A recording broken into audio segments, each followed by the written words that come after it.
From Memorial Stadium in Lincoln, Nebraska, football on BTN is presented by U.S. Cellular. And in this Thanksgiving Friday tradition, the Nebraska Cornhuskers are home to host the Iowa Hawkeyes. A gray, chilly, rainy day in Lincoln, but a day with great importance for the Nebraska Cornhuskers. With a win today, they become bowl eligible. It's certainly been an up and down season in Lincoln, but Scott Frost hoping on senior day that his team can end on a winning note.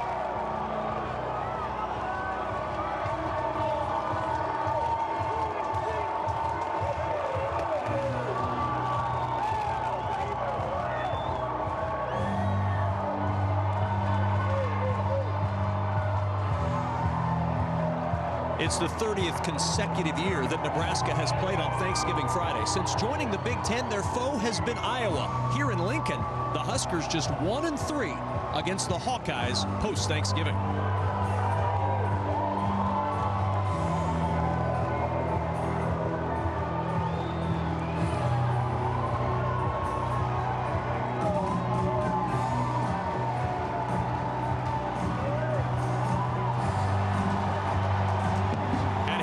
Huskers with the 2019 season on the line.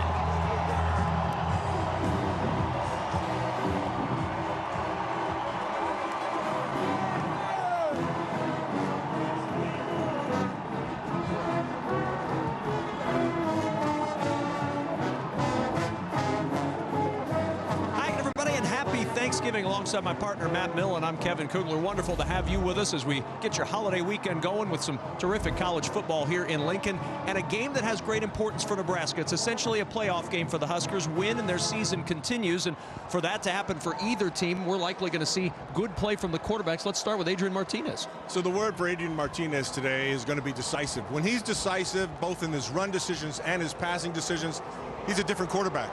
2 weeks ago, we saw him, and he lit it up. And they lost the game, but he played exceptionally well. Last week, they won, didn't play as well. He needs to be decisive. On the other side, you got Nate Stanley. Nate Stanley, big, strong guy. He needs to get off to a quick start. And his word today is going to be consistent. He needs to be consistent. He started fast a week ago, had big numbers, but he didn't play that well. He needs to be consistent from start to finish.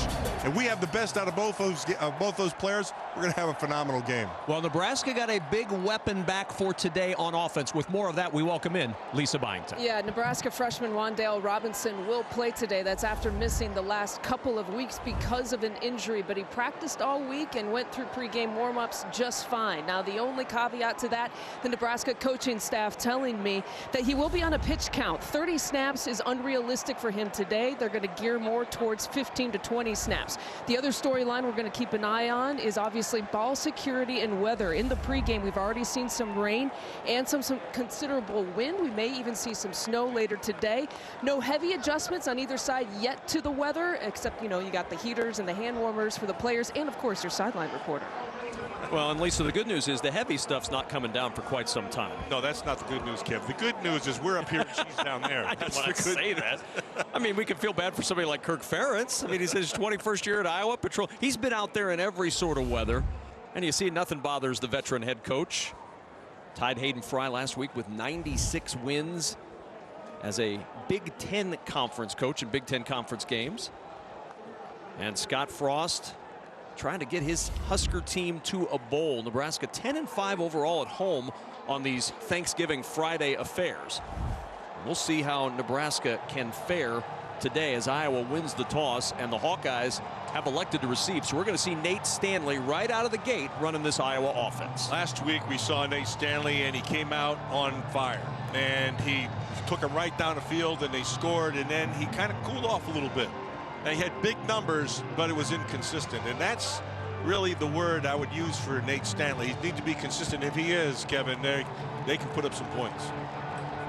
This is what they're playing for today, the Heroes Trophy. It was established when Nebraska joined the Big Ten. Huskers won the first two, then they split in 2013, 2014. But since then, it's been a lopsided trophy. 4 straight wins for the Iowa Hawkeyes.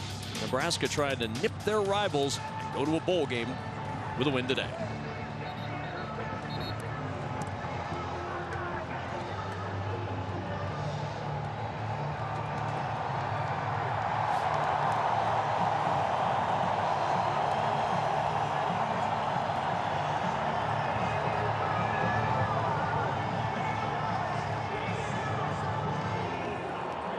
Barrett Pickering will handle the kickoff duties for Nebraska. The kicker position for Nebraska has been a revolving door this year. 6 different kickers have attempted field goals for Nebraska this season. Pickering one of those 6, but he spent a good portion of the year on the injured list. Nebraska fired up on this senior day, trying to win their way to a bowl game and get one extra game in 2019. Amir Smith-Marset is deep, and we're underway in Lincoln. Short kickoff, and the fair catch called for and made at the 17-yard line by Devontae Young. We saw the short kickoffs last week for Nebraska against Maryland. One they recovered as Nate Stanley works his way onto the field and is about to work his way up the record books. 10 passing yards away from passing into the 8,000 career yard mark, and he's got a shot at getting past Drew Tate with a good day today, Matt. Absolutely. Consistency will be the key. That's the whole thing with Nate. He's got a big arm. He can move in the pocket. Not a good runner, but big, powerful arm. On first down, Stanley with time finds his terrific freshman Tyrone Tracy, and a first down to the 37, a pickup of 12 as Colin Miller makes the stop. And for this Hawkeye offense, protection will be key, as it always is, and this is an offensive line that can give him some time. It's an offensive line that all 5 wrestled in high school getting up here, and they play like that. They all understand leverage. They all understand good hips. They've been good in the pass game. Ironically, this is one of the few Iowa teams that throws more than they run. They throw 51% of the time, one of just 4 Big Ten teams to have a higher pass percentage than run percentage. They'll try to run here with the freshman Tyler Goodson. A couple of good moves for Goodson to get good yardage. That's a lot of running for 4 yards, let me tell you. This Nebraska defense has certainly had its ups and downs throughout the course of the year, Matt. Where can they be successful with this lineup today? Well, the biggest thing is got Darian Daniels back in the middle, so he solidifies that middle. They don't have a pass rush. That really has to come from the sidelines in terms of scheme. That's coaching, but they've been tough to run against. Second down and 5. Play action. Stanley. Look at the time he has to throw it off the hands of Tyrone Tracy on the cross, incomplete. Yeah, that's exactly. I mean, the first thing you notice right away, he's got a lot of time to throw the football. That means you're not getting any kind of pressure. If he's going to have that much time, he's going to be able to decide easily where his ball should go. That should have been a catch. There's no question about it. Tracy's been big. He's just a freshman. He still has big play in him. They'll come back to him. 23 catches for Tyrone Tracy over the last 5 games plus today.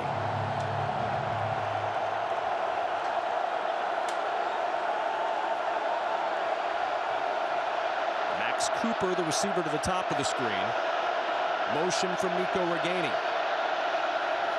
Third down. Huskers bring extra rushers to the sideline, incomplete. He was looking for Cooper, but the pass and the receiver not on the same page, and it's fourth down. Yeah, he was looking for a comeback on that thing versus man coverage out there, and he just took it straight up the field. One of them were wrong.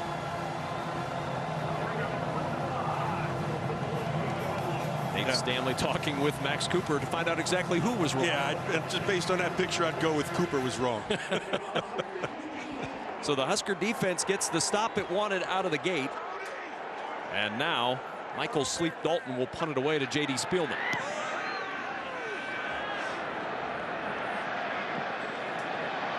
Everybody clears out of the way. And the Huskers will start pinned inside their own 15-yard line with their first possession of the afternoon.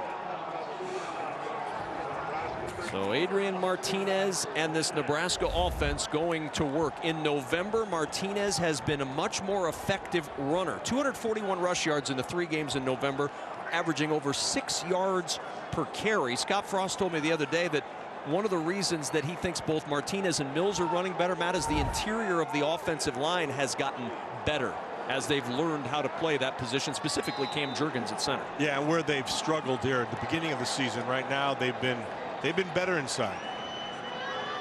Spielman in motion. High snap pulled down, and the give is to Dedrick Mills, tripped up by Chauncey Golston at the 17-yard line.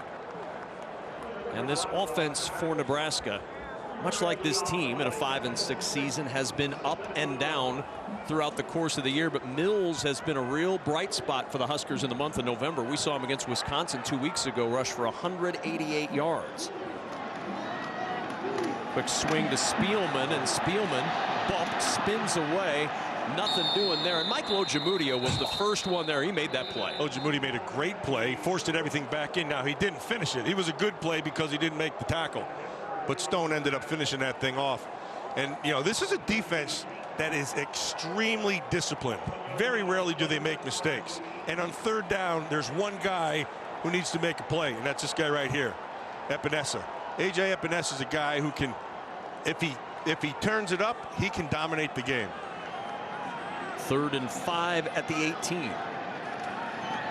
Martinez going to try to scramble, and Martinez pulled down by Brady Reef. Excellent play by the senior from South Dakota. That's really well done, Kevin. So look, it's okay to be blocked. That's not a big deal. It's not okay to stay blocked. So you got to be able to engage and then disengage, which is exactly what he does, and he disengages exceptionally well and runs him down. When you look at those two guys in the middle of that defensive line, Reef and Lattimore, what stands out for you? Discipline. They do everything right. All the little things right. Their pad levels are nice and low. They play with their hands well. They disengage well. They don't make a lot of plays in terms of tackles, but they make the play by allowing others to make the tackles by them doing their job. Each defense comes up with a stop early. Isaac Armstrong to punt it with Max Cooper, the deep man. And the fair catch called for by Cooper and made at the 45-yard line. Good field position for the Iowa Hawkeyes after the 37-yard punt. No score early in Lincoln. Scoreless in Lincoln, 11:39 remaining in the first quarter. Let's take a look at today's Auto Owners impact players when Iowa has the ball. Well, they got to be able to get a run game going, and that's Tyler Goodson. Quicker than fast, he can make big plays, and Smith Marset on the outside, he's got great speed. Khalil Davis on the inside and Colin Miller, both these guys are solid in the run game. And Khalil Davis is one guy who can get some inside pressure in the pass game. They're going to need it after that first series, Kevin. There wasn't much pressure on Nate Stanley. And that's got to be a big concern for Eric Chenander on the Nebraska defensive staff. On first down at the 44, Goodson with the carry, Goodson with a hole, and Goodson with a first down. He came to a sudden stop at the end of that one. Boy, there's a nice shot. Dispute came up there and came with a bad attitude, didn't he? He was not having a nice day, but he came up with a big hit. That's a way you're supposed to hit him. Good sign for Iowa, though, Matt. They have not been able to run the ball much in the last 2 months, but if they're able to establish a running game early, that'll make it real tough on the Huskers. Here's Goodson again. And the give to Smith Marset. He's got Stanley out front as a blocker. He may not need him. Smith Marset down the sideline. One man to beat. Dives for the pylon. And it is a touchdown. Amir Smith Marset takes it to the house, 45 yards. And the Hawkeyes grab the early lead. Smith Marset has the speed, and he showed it.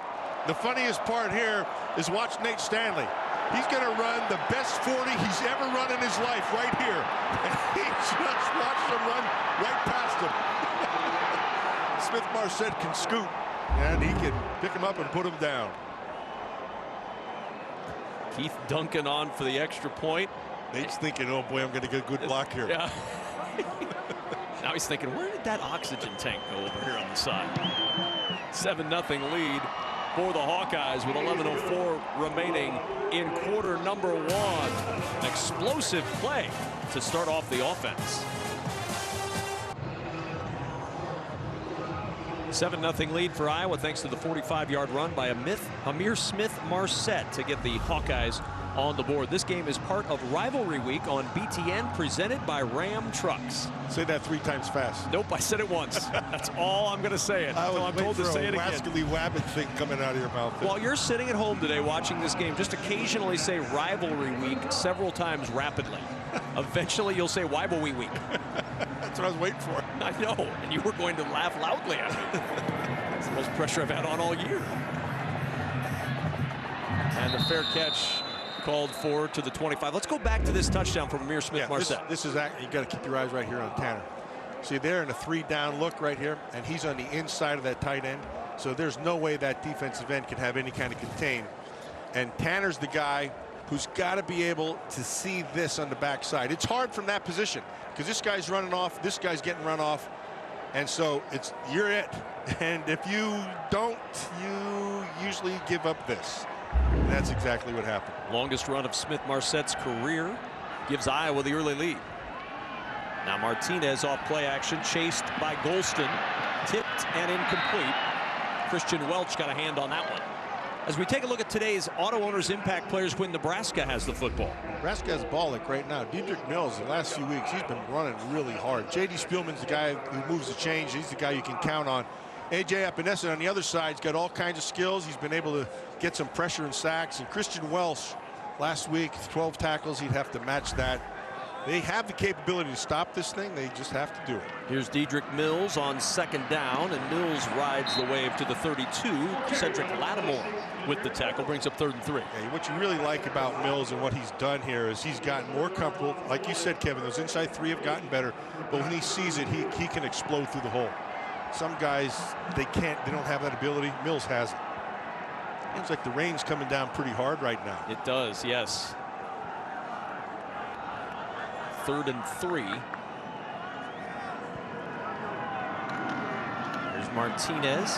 He's going to keep, turns upfield, has the first down. That was decisive right there. That's what he needs to be. When he's the most effective, he makes a decision with his eyes and he believes them. And he sees a little crack, boy, he can take it. Martinez he's a good runner. He's a strong kid. He's relatively healthy right now, as healthy as you can be at the end of 14 weeks of getting beat up. But that was what he needs to do. And now Noah Vedral in at quarterback for the Huskers.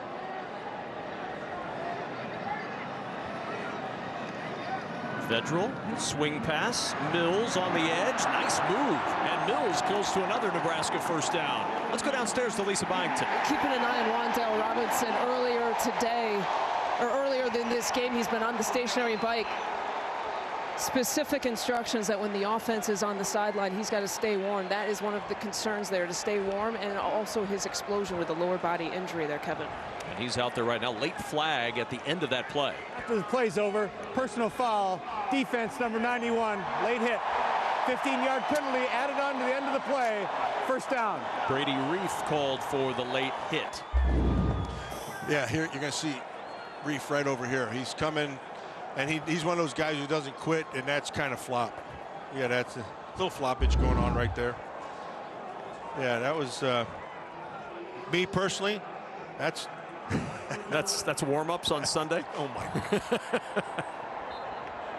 1st and 10 at the 39.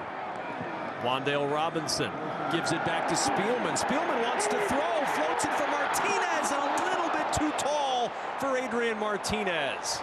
Adrian Martinez slowed up in his route. He should have kept on running. And he did, how should I put this?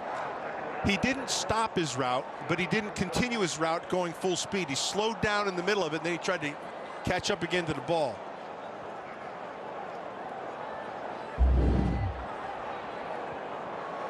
Both coaches bringing out some trick plays early. Vedral back in at quarterback. Vedral pumps, late pressure from Welch to the sideline, almost intercepted by Ojemudia. Ojemudia played that perfectly. Yeah, stayed on the outside, read the pump. Safety picked up the inside receiver, and he just stood there waiting for the ball to come through. Wan'Dale Robinson back in again. Oh, now he's going back out. Nope, now he's banging back in. He's quick. do each of these count as one of his plays on his play count list? In and out. He's right up here. I can see that. 3rd and 10. We'll see if Vedral looks his direction. In motion. Vedral chased again. Throws on the run, and he threw it away. The pressure from Jaimin Colbert forcing Vedral to the sidelines, and it's 4th down. Okay, so I'm wondering about why insert Vedral there in the second series. I don't understand that. Obviously they know him better than we know him, but you want Martinez to get into the flow and continue his decisive ways, which he had been doing there. That's the guy. So now Nebraska has to punt it away from the Iowa 39-yard line.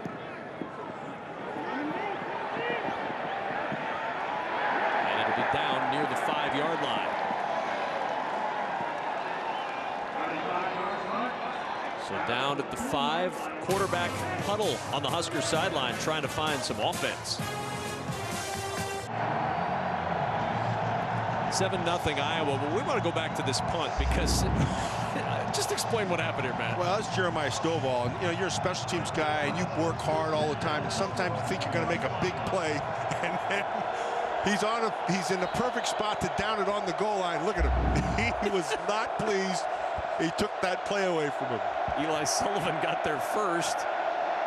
Hawkeyes are deep in their own end. They would have been about 3 yards deeper. First down at the 4-yard line, and Honus shoots the gap and buries Goodson before he can get back to the line of scrimmage. You said it right, Kevin. There's a gap there, and he filled it perfectly right as he cut back into it. Honus read it really well. Look, the best linebackers usually are old running backs. They weren't good enough to play running back. You stick them on as a linebacker, but they see the same things that runners see. Well done by Will Honus.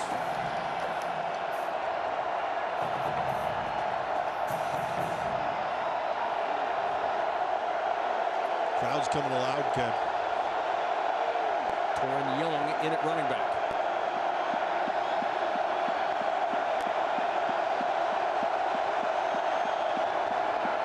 Young, and he's not going to get there either. Colin Miller knifing in to make the tackle. Colin Miller made another one. Read the thing, believed his eyes, was able to make the play. And the reason he does it is because right in the middle, Darian Daniels does a great job on the center and opens up that inside. And Miller just takes advantage of her and sets up this third down.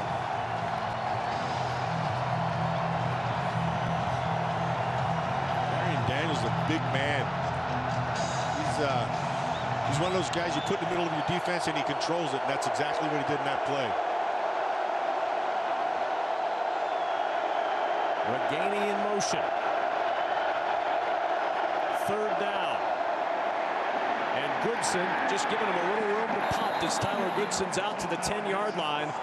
And the Husker defense gets the stop it wanted, Matt. And the punt team will come on. Absolutely. And so what they do is they gain field position. First it's the punt, then it's the good defense, and now you get good field position.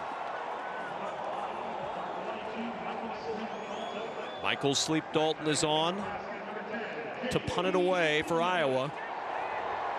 Huskers will send J.D. Spielman back, looking for a big return.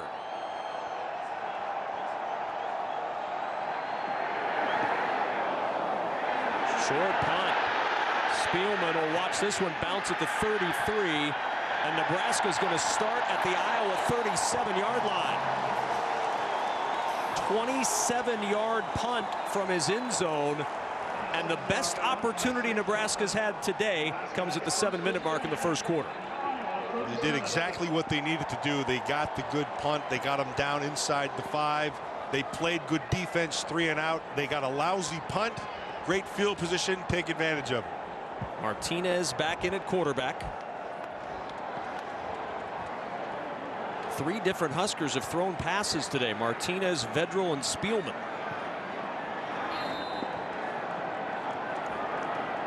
Robinson will motion out of the backfield.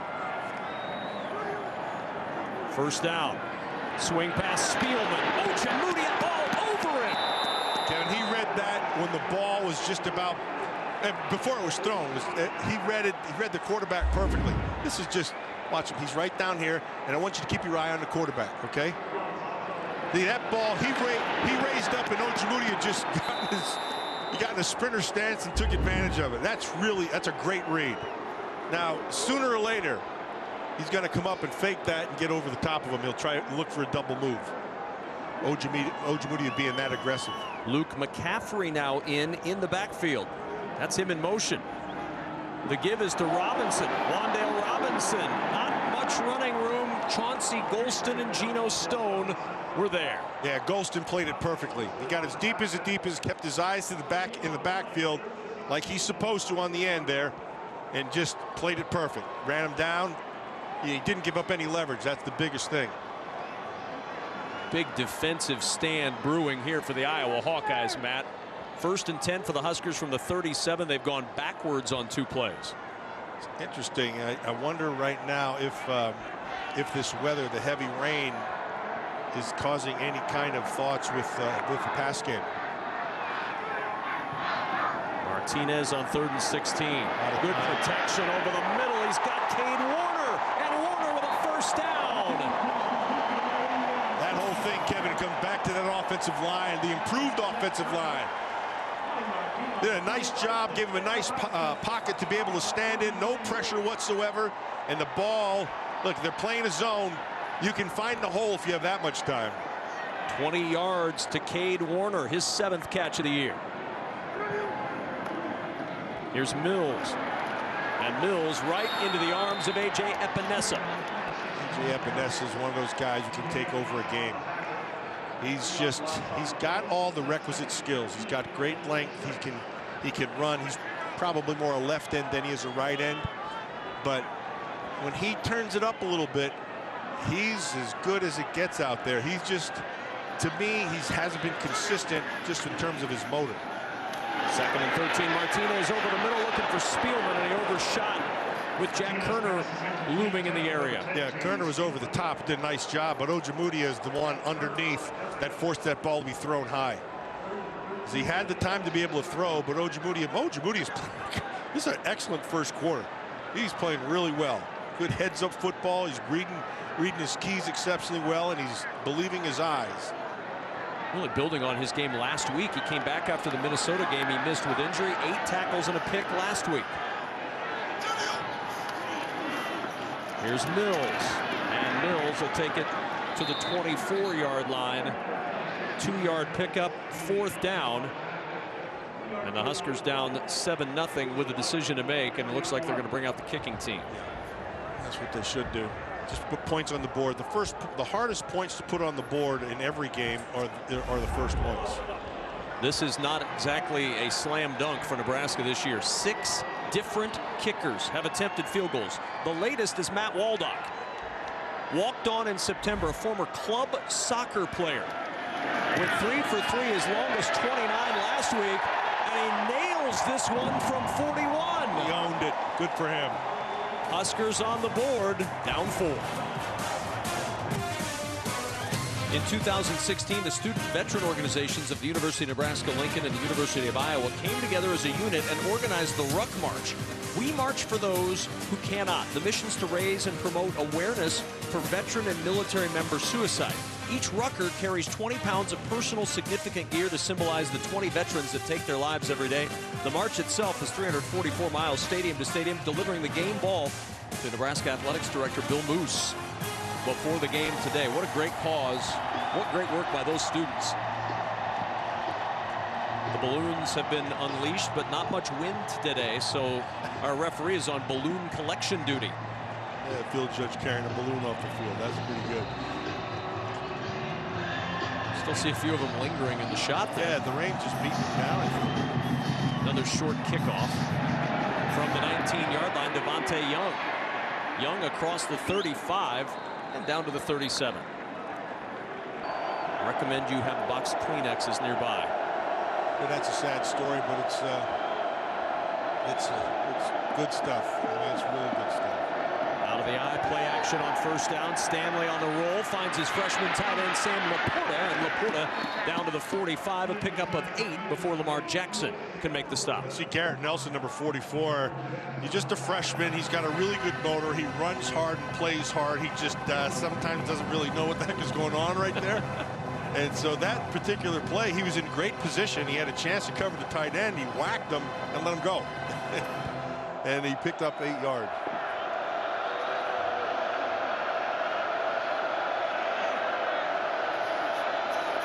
Second down and 2 for the Hawkeyes.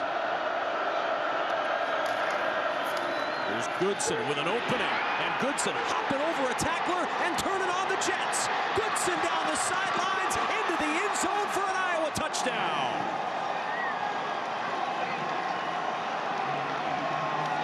"55-yard scamper for the freshman from Georgia, and Iowa jumps up by 10. Nice job by Linderbaum, the center. Kyler's shot, the inside guard, and right guard rather, and Paulson. They did a nice job on that defensive front, and he got to the second level and just hit another gear.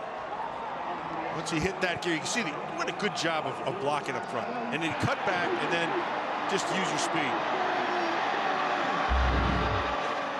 Longest run of the season for Iowa, and a career-long run for Tyler Goodson, who will have many more runs like that in his young Iowa career. Now a word from our sponsor, Nationwide. All right, Brad, once again, I have revolutionized the songwriting process. Oh, here we go. I know I can't play an instrument, but this is my forte. Obviously, for auto insurance, we've got the wheel route. Obviously. Retirement, we're going with a long-term play. Makes sense. Pet insurance. Wait, let me guess. Flea flicker. Yes. How'd you know? Been studying my playbook. Yeah, actually. Tyler Goodson congratulating and thanking his offensive line, and this is not a good sign for Nebraska defensively. Iowa in Big Ten play had averaged just 97 yards rushing. Today in the first quarter, 122 rush yards for the Hawkeyes. Yeah, that's not good for Nebraska. The good news for Nebraska, however, is they're just 2 scores now. That's the good news. So you can't focus on what happened there and the numbers, what they are. They can try to get that corrected on the sideline.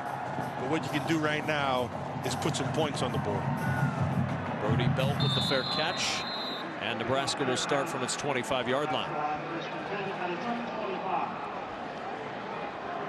Huskers put 3 on the board their last time out, thanks to a short field after a good defensive stand deep in Iowa territory. So there were some good things that happened on that last series, the least of which was the protection. The protection was excellent. If they can get that kind of protection from Martinez, he should be able to get some chunk plays here. He's got Wan'Dale Robinson in the backfield with him. Spielman in motion. Swing pass to his tight end, and not much running room at all for Jack Stollheim and Colbert right there. What I don't understand, well, push the ball down the field. They haven't been getting any pressure. Throw the ball down the field. I mean, just throwing these things out in the flat, unless they're setting them up for something later. And swing pass after swing pass has been the look so far for the Huskers. Here's Wan'Dale Robinson on 2nd down, and Robinson out near the 30-yard line. It's going to leave the Huskers about 5.5 yards short of the first down.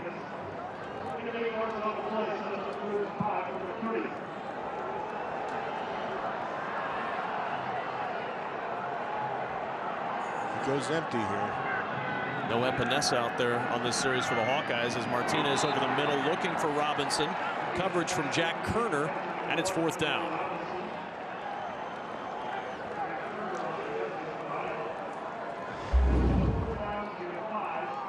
So it looks like they played a zone. He just latched onto him.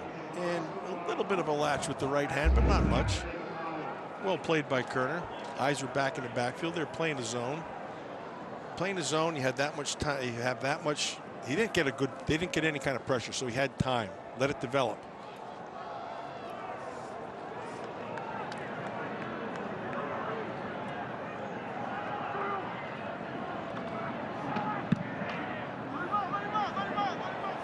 Waving for the fair catch, and a tough one to make, but good work by Max Cooper to make it at the 28-yard line, where the Hawkeyes will start with 2:06 remaining in this first quarter. I know it's early, Matt. Big possession for both of these teams right here with the Hawkeyes up 11.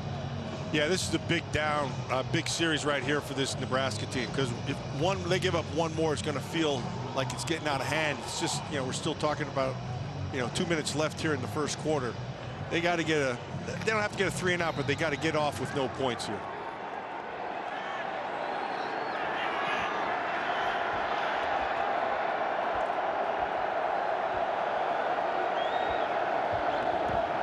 Stanley to throw on 1st down. To the sideline, Amir Smith-Marset can't pull that one in with Lamar Jackson out there in the coverage. Here's how Iowa has put their points on the board so far today. Amir Smith-Marset with the run down the sidelines for the first touchdown, his longest career run. And then Tyler Goodson said, I want my longest career run. So he got it from 55 yards out, and a 14-3 lead early on for the Hawkeyes. Both of those touchdowns coming on 2-play drives.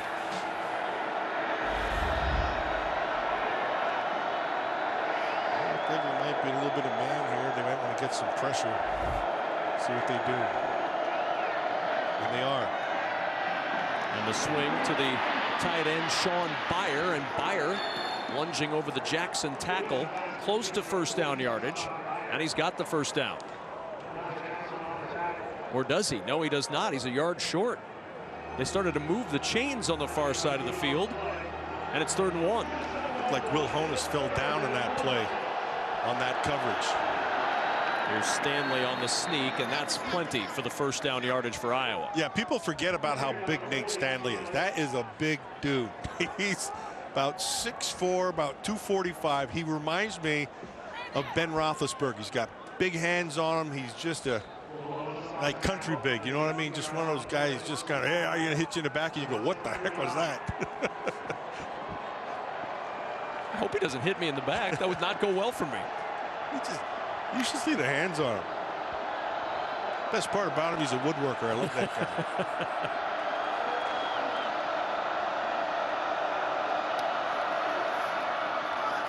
Stanley off play fake. Look at the protection Stanley has looking down the sideline for Laporta, trying to work around Dismuke. Excellent coverage by Markel Dismuke on the freshman Sam Laporta. That really good job by Dismuke. He was all over him.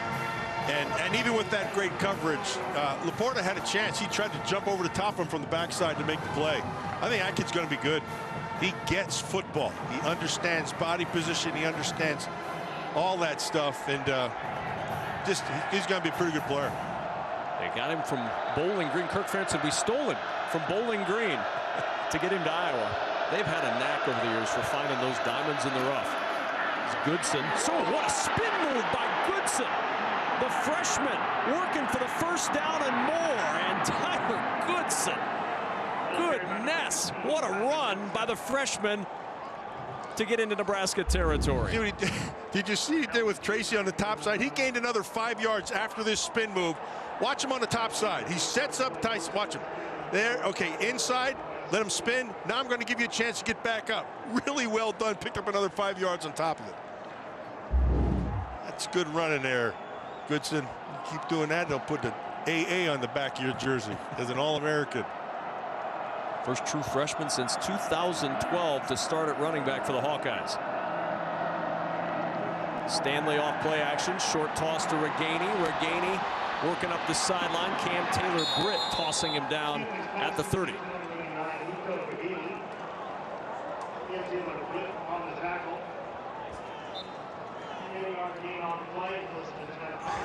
This Iowa team right now they're just dominating the line of scrimmage. That's the first thing you see. They're winning. The second thing you see is they're also winning the edge, which is, that's got to get straightened out fast. Looks like Smith-Morset maybe in a man situation on the top side. He's got great speed.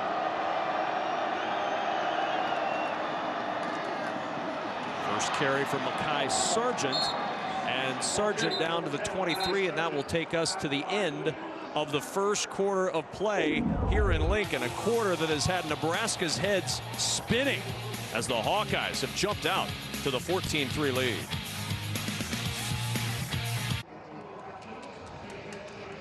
In between the first and second quarter, former Husker triple jumper Angela Mercurio being honored on the field. She's the NCAA Woman of the Year for 2019. Double majored in biochemistry and women's and gender studies at Nebraska. Woman of the Year for 2019. Just the second that Nebraska's ever had to win that award. I had a chance to win Woman of the Year one time, but they disqualified me. It's unbelievable. Can't believe it. You had so much going for you. On 2nd and 3, and that's Mekhi Sargent, brought down by Khalil Davis after about a yard pickup as we go downstairs and check in with Lisa Byington. Seeing what you're seeing with the offensive line before this series, he came up to them and he said, we won the first quarter regardless of what it says on the scoreboard. We own this line right now and keep doing what you're doing on the edges. He went over to Tyler Goodson after that and he says, you can do that all day long. Yeah, that's plays like that make an offensive coordinator really happy. Make him look really good too. 3rd and 3 at the 23. Stanley on the quarterback sneak for 4. Wow. That tells you, that right there, that backs up exactly what Lisa just said. They believe they're owning the line of scrimmage. and you walk up to the line of scrimmage and you gain 4 on a quarterback sneak, that means you own it. That's just a bunch of just low pad level coming off the ball and winning with power. Well done. 156 to 21 in the run game. It's already the most rushing yards Iowa has had since September 28th against Middle Tennessee State. The best way to kill a team is to run the ball right down their throat. It just eviscerates them. Timeout taken by Iowa. A little confusion on the Hawkeye side. Kirk Ferentz ran out, called the timeout. We'll step aside as well with the Hawks moving again. Iowa with a 14-3 lead and on the move looking for more. Sunday on BTN, 2 of the best wrestling squads in the nation lock up when the top-ranked Hawkeyes battle the 7th-ranked Badgers. Don't miss Big Ten Wrestling Sunday at 8 Eastern on BTN and the Fox Sports app. The winner of that duel will wrestle the Iowa offensive line. They'll have wrestle-offs, yeah, right? In between the second and third period, we will. That entire offensive line, every one of those guys wrestled in high school and with great success, and they play that way. They have great mentality, but they understand leverage. That's what wrestling gives you. Tracy in motion, gets the carry. Tracy in all kinds of trouble, and it's Ben Stilley who makes a huge play for Nebraska's black shirts back to the 28. Excellent job by Stilley, who probably wrestled in high school too. Nice job. He did. Just comes off the ball. So they don't block him. It was going to be a read off of him, and he took advantage of that. Nice job by Stilley. Stilley's got a motor. He's one of those guys, he can get things going, and he'll be back again. I like his skill set. I like what he has to offer. You still got to get a pass rush out of him. 2-time Class B state wrestling champion. I knew it. Love that kid. 2nd and 19 at the 28. Goodson buried in the backfield, this time by Darian Daniels. And all of a sudden, Nebraska's gotten penetration on back-to-back plays. And the reason that's coming from the sideline. So that's Eric Shenander. So now he's moving his people, right? You see him? See that quick move in the inside? He just did a nice swim job on the guard, and you get a play in the backfield and set to this 3rd and long. It's a good job by Daniels of making the play, but an excellent call by Eric Shenander, their D coordinator. This is a huge play, Matt. 3rd and 21. Nebraska's defense trying to stiffen.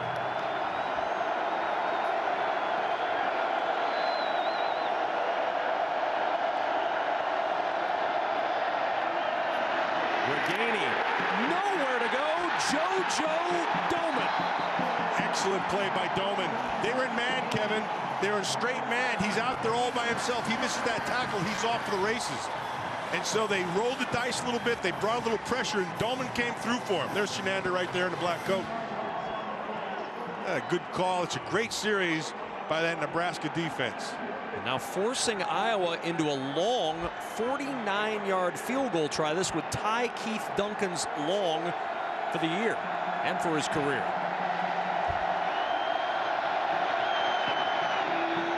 And Duncan's kick is good.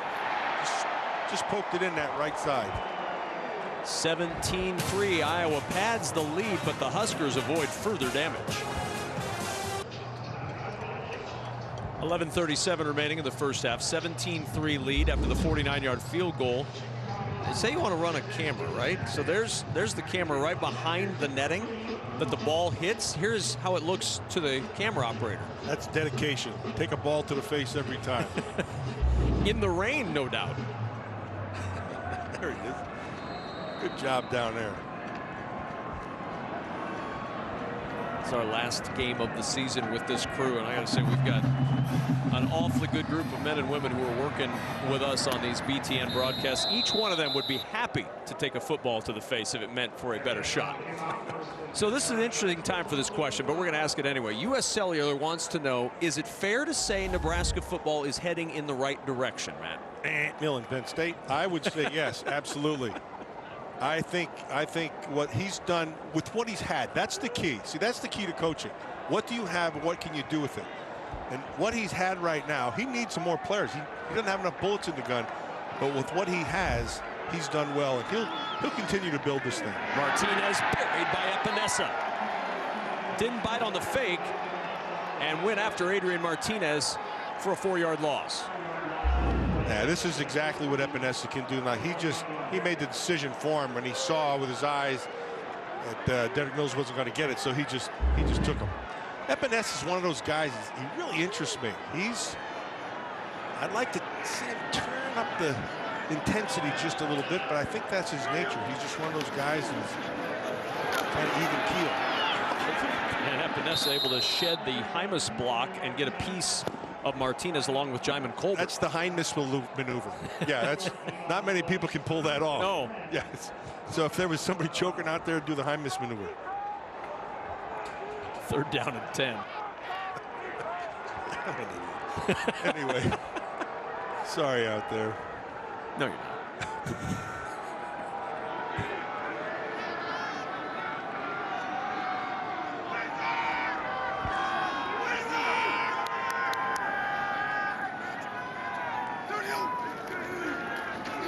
Pressure coming. Martinez steps away in trouble. Martinez breaking tackles and is shoved out at the 30-yard line by Geno Stone. Martinez doesn't look right to me. Doesn't look as explosive as he was last time we saw him, Kevin. I wonder if he's taken a beating this year. Yeah, he has. I wonder if it's still got that knee brace on, the left knee. Just doesn't look as explosive as he's been. Isaac Armstrong to punt it away to Max Cooper. Huskers only 44 yards of total offense in this game. Cooper waving for the fair catch, and will make it near the 26-yard line.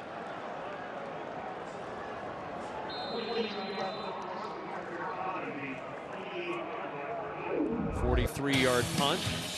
Your own guy runs into the punter. Not going to get flagged. 17-3 Hawkeyes with the lead. 9:41 remaining in the first half. They've done it with terrific running and good moves by Tyler Goodson, juking Colin Miller, and then slipping past Davis as well, and then the big spin to get free on another long run for the freshman running back, who's closing in on 100 yards rushing in the first half. Mekhi Sargent out there right now at running back for the Hawkeyes, and Sargent on 1st down able to reverse his field. Ran into Markel Dismuke at the 34-yard line. And 2nd down and short. He still picks stuff up after the scrum. You know, it's still coming down to this offensive line. The offensive line right now is doing an excellent job. Sometimes, Kevin, it's not like they're just blowing guys off the ball. They start a certain way, and then they get on the backside and they push them, and they just kind of they're taking their momentum and using it against them. They're really playing well right now. And it's reflected in those numbers right there. Stanley, quick drop. Dolman has it tipped, and he tips it to a teammate, Cam Taylor-Britt, and a game-changing touchdown. The pick 6 for Taylor-Britt. Taylor-Britt got the pick 6, but Dolman made the play. That's a great job by Dolman getting his hands on it and kept the ball alive. And Taylor-Britt did a great job. That's a BTN standout play if I've seen one. Presented by Auto Owners Insurance. The tip and good concentration by Cam Taylor-Britt to watch that one into the hands. Yeah, because it should have been a pick by Dolman. It went right through his hands. Taylor-Britt showed him how to do it. Well done. That got him right back into this game. Well, that's a huge lift for Nebraska as Matt Waldock comes on for the extra point try. And Nebraska within a touchdown with 8:54 remaining in the first half. 2nd pick 6 of the season for the Huskers. JoJo Domann and Eric Lee celebrating as the black shirts get the Big Red on the board. A defensive touchdown for the Big Red puts them right back in this ballgame, down 17-10. 8:54 remaining in the first half with Matt Millen and Lisa Byington. I'm Kevin Kugler. JoJo Domann with the tip into the arms of his teammate Cam Taylor-Britt, who takes it in for the pick 6. Just a simple cover 3 that they were playing, and he just did a nice job of reading the quarterback. Here's Smith-Marset from the 5-yard line. Smith-Marset reversing his field. He's got a lot of green in front of him, and he's got the edge. Smith-Marset down the sideline. Cannot pull him in, and it's a touchdown for Iowa. Reminiscent of the Wisconsin game just 2 weeks ago when Nebraska scored and Aaron Cruikshank took one right back on him. Smith-Marset, there was one guy who had a chance for him. He took the angle, and it was Cam Taylor-Britt, the guy who just made the play on the other end. And he had, watch this. So I want you to watch how angles work on defense. So you've got to take this, and you've got to get up here. He's got to get as high as he can, and he just couldn't quite get there. Smith-Marset outran the angle and the player. 95-yard kickoff return for a touchdown. And this crowd at Memorial Stadium is stunned. They had just come back to life after the pick six. And another special teams breakdown. It's plagued the Huskers all year long. Extra point is good. And 24-10, Hawkeyes with the lead. Amir Smith-Marset with the touchdown. Definitely quiets this crowd. 8:41 remaining in the first half. Iowa 24, Nebraska 10. 95-yard kickoff return for a touchdown. First for the Hawkeyes of any distance since October 21st, 2012 against Penn State. Well, Smith-Marset, he's got top-end speed, and you saw that with that outrunning the angle. Sometimes, and it's interesting because this field's different now. It's more flat. Back in the day, they had a huge crown on this field. And when you were trying to calculate as you're running, every step you're making a calculation. And with the crown, it's messed everything up. Because you had to take a deeper angle than anything. It was a hard field to play on. Tomorrow, a great day of football begins on Fox with the game as the Buckeyes look to continue their title chase in a showdown against the rival Wolverines. Then on BTN, the Nittany Lions and Scarlet Knights square off in Happy Valley. It's all tomorrow on BTN, Fox, and the Fox Sports app. So it'll be interesting to see how Michigan plays that Ohio State offense, because they've got good personnel. A year ago, they played exclusively man coverage. That's what it looked like, and it just did not turn out well for the Michigan. Martinez to the sideline and Stoll with a catch at the 29 where Ojemudia was waiting. Ojemudia has been playing a really good game here in this first half. I mean, every time he's had an opportunity to make a play, he's made it. One of those guys, an excellent cover guy, and what I like about him is a cover guy who will actually tackle you.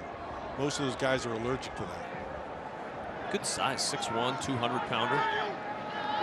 2nd and 6 of the 29. Option, Martinez on the key. Martinez with a first down. Decisive there for Adrian Martinez. Yeah, exactly. And that's what he needs to be, but he still doesn't look, a little bit of his quick twitch is gone or something. That's what it looks like to me. Maybe it's just me, but it just doesn't look as quick as he had been. Huskers need him to find a little of that here as they try to mount a comeback in this second quarter. Hawkeyes have had big play after big play in this first half. Wyatt Mazur in at running back now for Nebraska. But they're rolling down. And Mazur with the carry. Good run for Mazur. Out near the 46-yard line before Christian Welch can make the stop. Well, we mentioned the big plays for Iowa. They've had several. The explosive touchdowns. 45-yard run for Smith-Marset. 55-yard run for Goodson. And the 95-yard kickoff return for a touchdown as Mazur gets the first down just across the midfield stripe before Dane Belton can bring him down. A nice little cut inside and use the sides to get back to the top side. Mazur is I like those tough little gritty guys. They always can count on him. He's one of those guys who will do whatever you ask him to do. Special teams, he'll catch the ball out of the backfield, run when he has to. He's just a good all-around player. Former walk-on, former quarterback. Here he comes. Boone Central High School. They wanted to see what he could unleash there, and Matt Hankins unleashed the Iowa defense on him. Hankins said, hey, Ojemudia, I can do this too. Ojemudia, he read it perfectly. They were going to throw with that. That's what that was going to be. And Hankins reads it, and now he just takes off. You see, he left his coverage. He better make the play. That's the only thing he can do. Mike Williams was out there, but nowhere for the former Super State quarterback at Boone Central High School to go with that football. 5 Hawkeyes led by Hankins on top of him.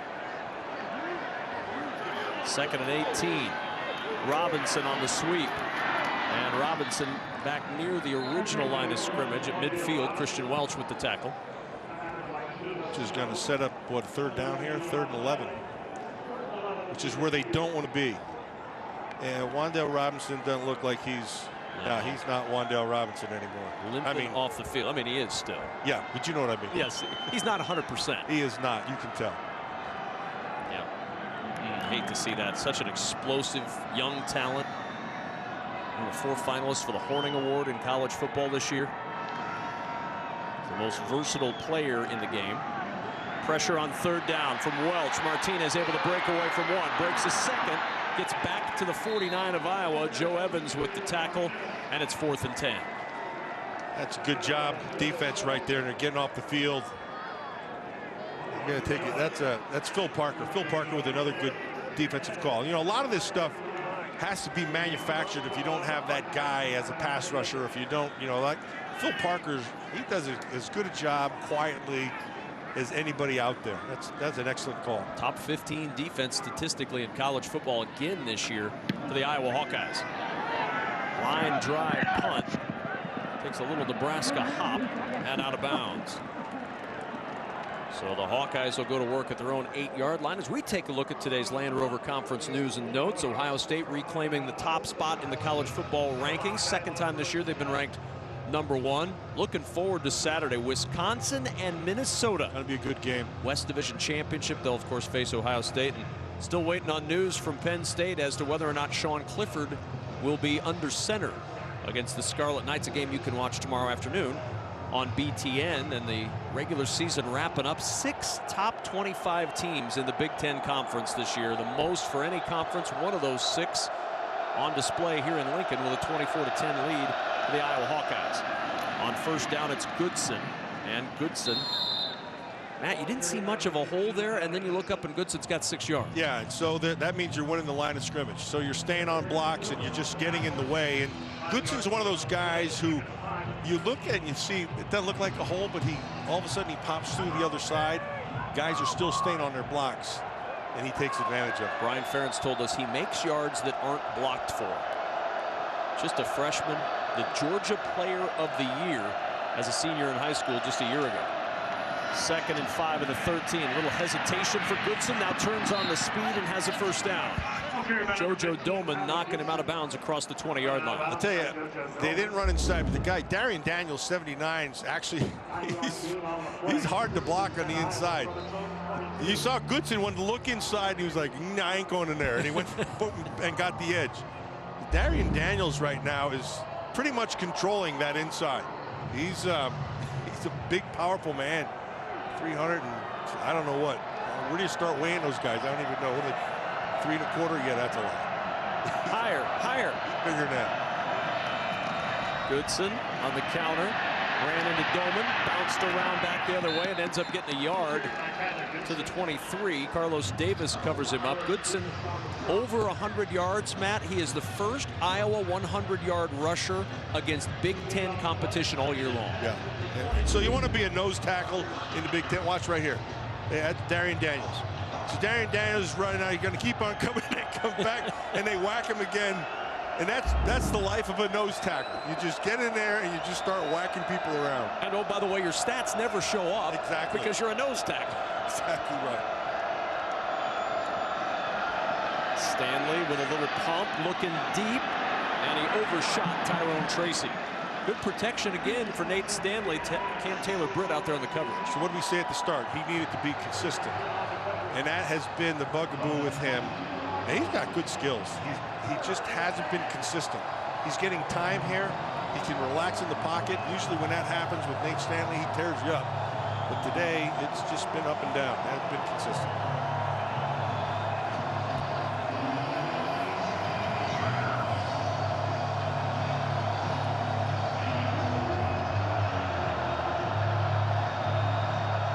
Play clock winding down. Hawkeyes are going to use a timeout as they break the huddle with 2 on the play clock, and Kirk Ferentz right next to our head linesman makes the timeout call. 24-10 Iowa. Iowa Hawkeyes enjoying the 24-10 lead, 3:07 remaining in the second quarter. Be sure to tune in. The Big Ten Championship game presented by Discover airs next Saturday, December 7th on Fox. Ohio State will be there. Will it be Minnesota? Will it be Wisconsin? That will be determined later. Who do you think, Kev? I lean Wisconsin a little bit. I have no statistical or otherwise knowledge to back it up. But I kind of lean Wisconsin. I feel like Jonathan Taylor could have one more big day. From the 22 on third down, Stanley fires to the sideline. The pass incomplete. Excellent coverage on Tyrone Tracy from JoJo Doman. Yeah, excellent coverage all the way around. Had a lot of time. He surveyed the field, stepped up in the pocket, bought a little bit more time, and still had nowhere to go with the ball. That's just good defense by the black shirts. So now Iowa's really going to punt it back. Man, they have the red shirts. Who wear black shirts on practice days? Now Iowa's going to punt the ball back to Nebraska, Matt. 3:13 to go. The Huskers have timeouts remaining, 3 of them, as a matter of fact. This feels like a really critical moment for an offense that has only scored 3 points today. Yeah, but you've got to get on the board. You've got to get some points. Even if it is 3, Kev, they've got to get back on the board.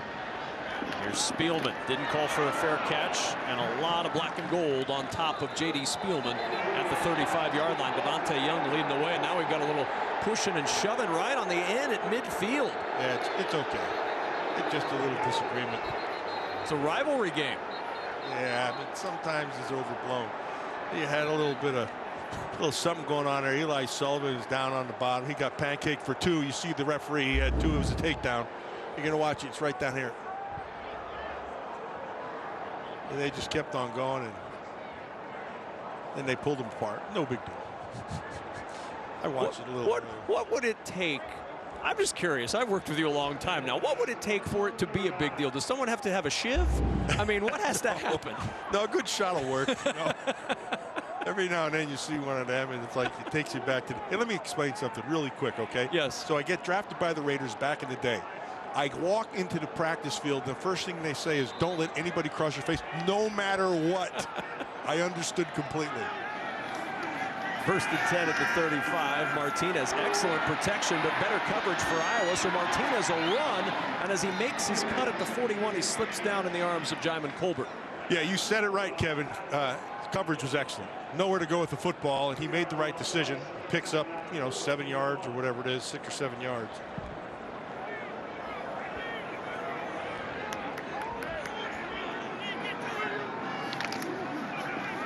Mills on 2nd and 4. Good run for Dedrick Mills as he blasts his way to the 49 through the tackle of Jack Kerner. Jack Stoll did a nice job with the block up there, was able to allow him to get even more yardage. So, and they're going a little bit of pace right here, which they should.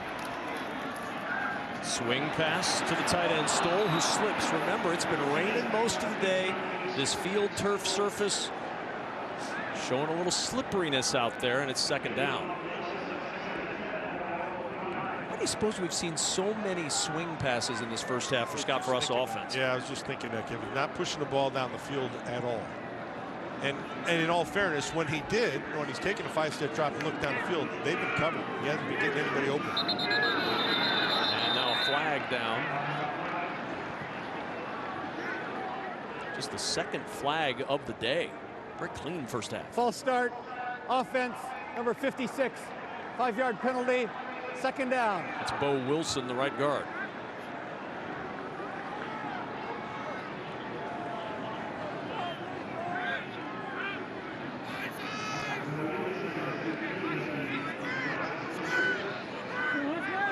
Huskers still have all 3 timeouts left.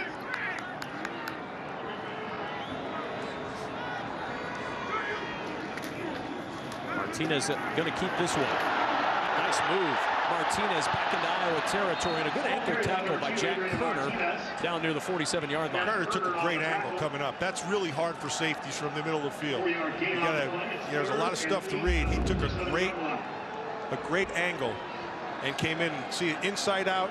You let him get a little bit ahead, and then you come up with the play. That's well done. Big 3rd down here for Nebraska. 3rd and 8 at the Iowa 47.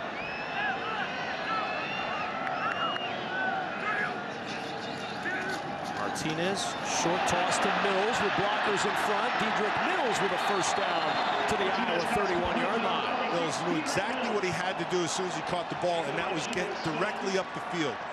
Don't spend any time trying to dance. Just get as much yardage as you can get. Well done. Huskers opt to not use a timeout. They're right back to the line. First down at the 31, and timeout going to have to be used by Iowa. They were running personnel on as Nebraska was snapping the football. Timeout called by the Hawkeyes. We're back in 30 seconds. 59 seconds remaining in the first half. Iowa 24, Nebraska 10. Mike Hall, Coach Glenn Mason, Mike Martin, and Joshua Perry will get you caught up on this final week of Big Ten play. That's all coming up at halftime on the Reese's Peanut Butter Cups halftime report. You'd like to get 6, Kevin, out of this. You'd want to close it to a 1-score game, but if not, if at the very least you got to get on the board. You got to get points on this series.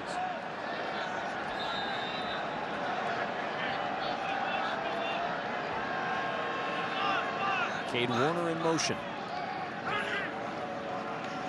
Martinez sets up the screen to Mills. And a good shot by Ojemudia. He is playing lights out today. Every time they've tried something to his side, he has defeated the blocker and made the play. Ojemudia, man, he brought his A game today. And he was terrific last week, too. Ever since coming back from the Minnesota game with injury, he's been playing with his hair on fire. I'm telling you, you can see it. He's right here. It's just, so it's not, so he's seen all the information, but he's processing really fast, and he's making really good decisions. And he understood, look, he had 2 linemen coming out, so he's got to get on the top side to force everything back to the inside, and he still made the play. Well done. It's got to be a fun moment in a player's career when you get to the point where you can process everything you see that quickly and be able to react to it as fast as Michael Ojemudia is doing right now. That's the difference. You know, that's the difference, because it's a faster game than it ever is in high school. And you see the same things, but if you can process them quicker and get a better jump and anticipate things, then you're playing like Ojemudia. Second down at the 31-yard line, off play action. Martinez with time, looking over the middle, and it's intercepted by Jack Kerner. Kerner with the pick, headed for the sideline, and Kerner out of bounds near the 27. Matt Farniok helping to usher him out. He wanted Jack Stoll, and he threw it right into the arms of Jack Kerner with a flag down on the sideline. A lot of time to throw, a lot of time to see the field. He made the right choice. I don't know if the ball, I can't tell if the ball's a little bit behind him or not, because Stoll was looking like going more towards the post. But Kerner played it perfectly. He's been playing well. You can see this. You can see 86 right down there. Sideline warning on the Iowa bench. There's no yardage with that penalty. The result of the play is an interception. First down, Iowa. So a first down for the Hawkeyes after the interception by Kerner, and this Iowa defense stands tall once again. The only points scored other than that field goal came on a pick 6 by the Nebraska defense. Otherwise, this Iowa D has held the Huskers to 114 total yards, and they've not allowed Nebraska to get any deeper than the 24-yard line of Iowa today. The secondary is doing very, very well. This is his. Now watch at the end of this. Should this be looked at for targeting? Farniok lowers the helmet, and then he holds him up. He doesn't, so he could have buried him, and he didn't. He let him go. Linemen can't help it. They're going to hit their head on something.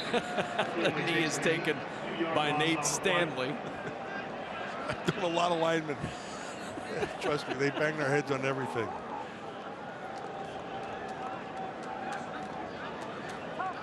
Dean Blandino is watching along in our Fox Sports studios in Los Angeles. He would agree it was not targeting. He thought it was more face mask than crown of the helmet.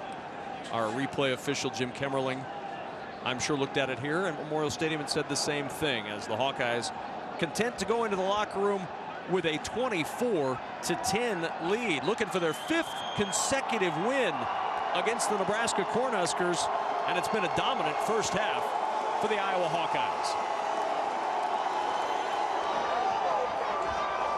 Iowa looking for a 9-3 regular season. All 3 losses to ranked foes by a combined 14 points. Iowa getting it done again today. 24-10, the lead at the break. The Reese's Peanut Butter Cups halftime report coming up after these messages. And a Thanksgiving Friday tradition continuing here on BTN as we get ready to start the third quarter with the Iowa Hawkeyes leading the Nebraska Cornhuskers 24-10. Let's take a look at the current Big Ten standings presented by Discover. Of course, Ohio State has already clinched the East Division. They're in Indianapolis at the Big Ten championship game. Minnesota and Wisconsin will play on Saturday. The winner of that game goes to Indy to take on Ohio State. Of course, the Buckeyes have Michigan coming up this weekend. Don't forget to tune into the Big Ten championship game presented by Discover. That's Matt Millen. I'm Kevin Kugler, welcoming you back to Memorial Stadium in Lincoln. So the football feast over the weekend continues with Ohio State, Michigan, and Wisconsin, Minnesota tomorrow. Ohio State, Michigan is going to be fun. So Michigan has all the requisite pieces. They just have to play more consistent, but you have to be able to handle J.K. Dobbins in the run game. That's where it always starts. And then Justin Fields. Justin Fields is one of those guys who can beat you with his feet, can beat you with his arm. They have Olave on the outside. I mean, they've got lots of pieces to beat you. So you just have to try to eliminate one and beat him in the other.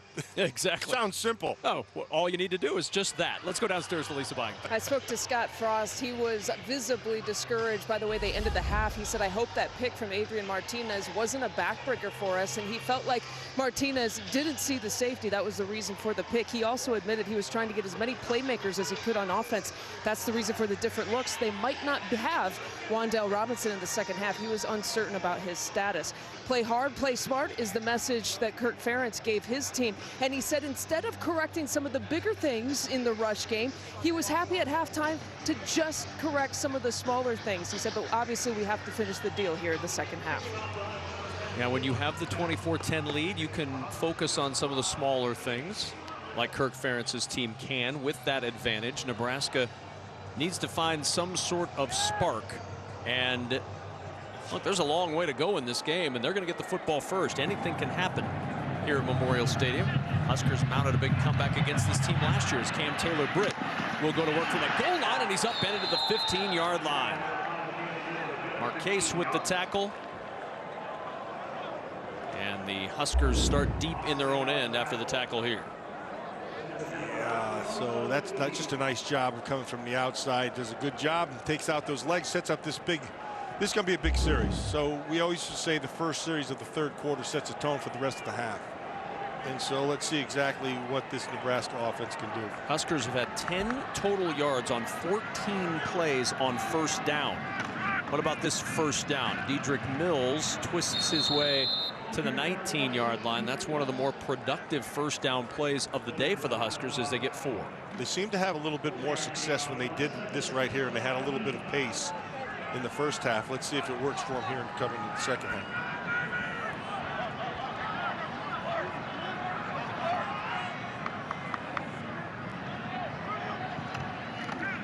Martinez on the keep.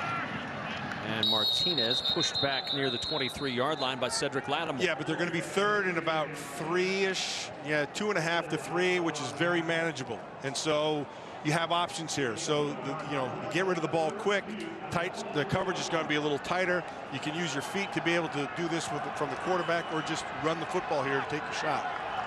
Let's see what they do. They look like they're in pretty tight coverage. 3rd and 2, it's Mills. And Mills just enough for the first down. Nick Neiman was the first guy to get there, Matt, but Mills just had a little extra lean at the end to move the chain. Starts to the right, gets the backer to be able to move, and then he slid back to the left side there and was able to pick up the first down. It's a good job of running with your eyes. With the first down play for the Huskers, they got 4 on their first down of this half. Martinez on the option pitch to Mills. They're going to get more than 4 on this one as he's out near the 39-yard line. That's a great job by Adrian Martinez. Watch him. So he's going to draw the guy to him, and then pitch it off. That allows him to be able to get the big first down, and that's all in Adrian Martinez's decision making. 14-yard pickup on the play. Longest run of the day for the Huskers is Mills back up the middle for 3. Chauncey Golston with the tackle.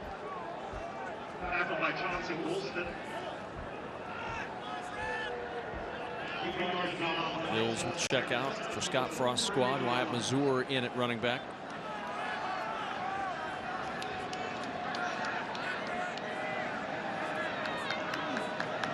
Warner and Spielman, the receivers, to the top of the screen as Mazur goes in motion. They swing the pass out to Mazur, and he can't haul it in.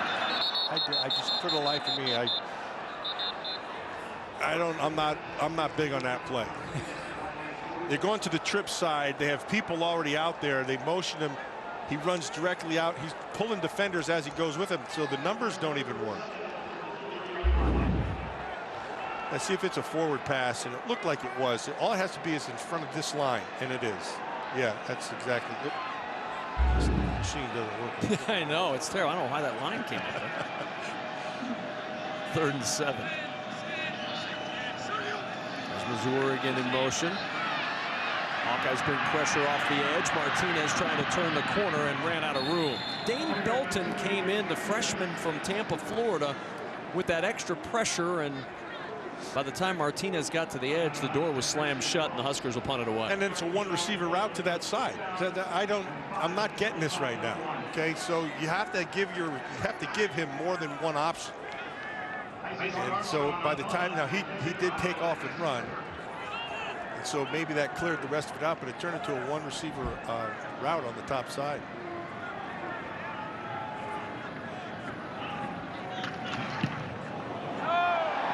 Collision. Is there going to be a flag on the bump of Armstrong? Officials are huddling up. It's 4th and 5. This conversation nets a flag. It's fun. Kevin, the reason I'm laughing is because the fans were like, you could hear them coming like they better throw it. It was kind of a big grumble and all of a sudden a cheer. Our referee is Mike Cannon. Running into the kicker. Defense, number 35. 5-yard penalty. That results in a first down. Barrington Wade. Yeah, it looks more like he looked like he got blocked into it. Almost like Matt Farniok sat on him. Yeah. He gave him the old rear end push. Dean Blandino is with us in our Fox Sports studios in Los Angeles. Is that merited, Dean? Yeah, I don't like the call. It looked like he was blocked in and then almost held up, and the kicker did a nice job of selling that call and leaving his feet. And Matt likes those kickers that are good actors.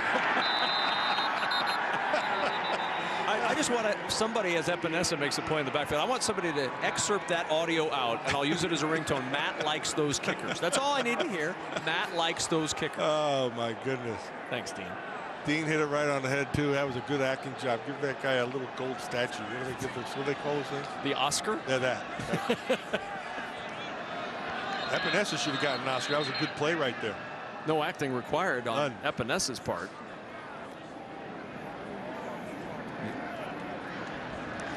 A.J. Epinesa is an interesting guy for me. He's got really good skills. You know, and I had a chance to talk to him, and when we were talking, I talked to him about one of my favorite players when I was in Detroit, Jared DeVries. And as I was talking to him, he goes, you know, what the J and AJ stands for Jared. He and his dad were real close and teammates. Thank you. Well, clock issue there. They stopped the clock after the tackle in the backfield by Epinesa, so they'll adjust that. Yeah, Jared DeVries was one of those guys who played for. I was an All-American. He played for us in Detroit. He had a great motor, never quit. That guy could play football. Martinez in trouble, and he's just got to spike this one. Incomplete. He had Mills in the area, but Hankins was pursuing, and the crowd a little disgruntled right now.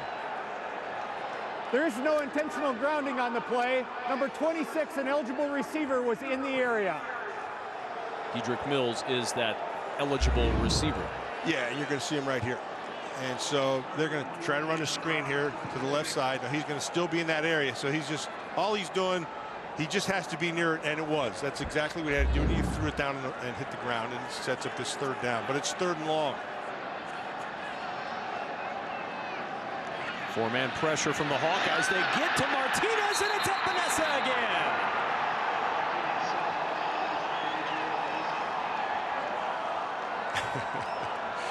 Yeah, he just overpowered the left tackle there. Just did a, I think it was Hymas, just going to watch him. He's coming off the edge here. Boom. Oh, back to the inside. He came with a stunt. Just, yeah, wasn't even close. Trent Hickson. Yep. Hickson and Hymas. It's on that left side. The bunch of H's over there. So the Huskers cannot take advantage of the running into the kicker penalty. They get a new set of downs. They go nowhere with it. And now the punt heads out of bounds.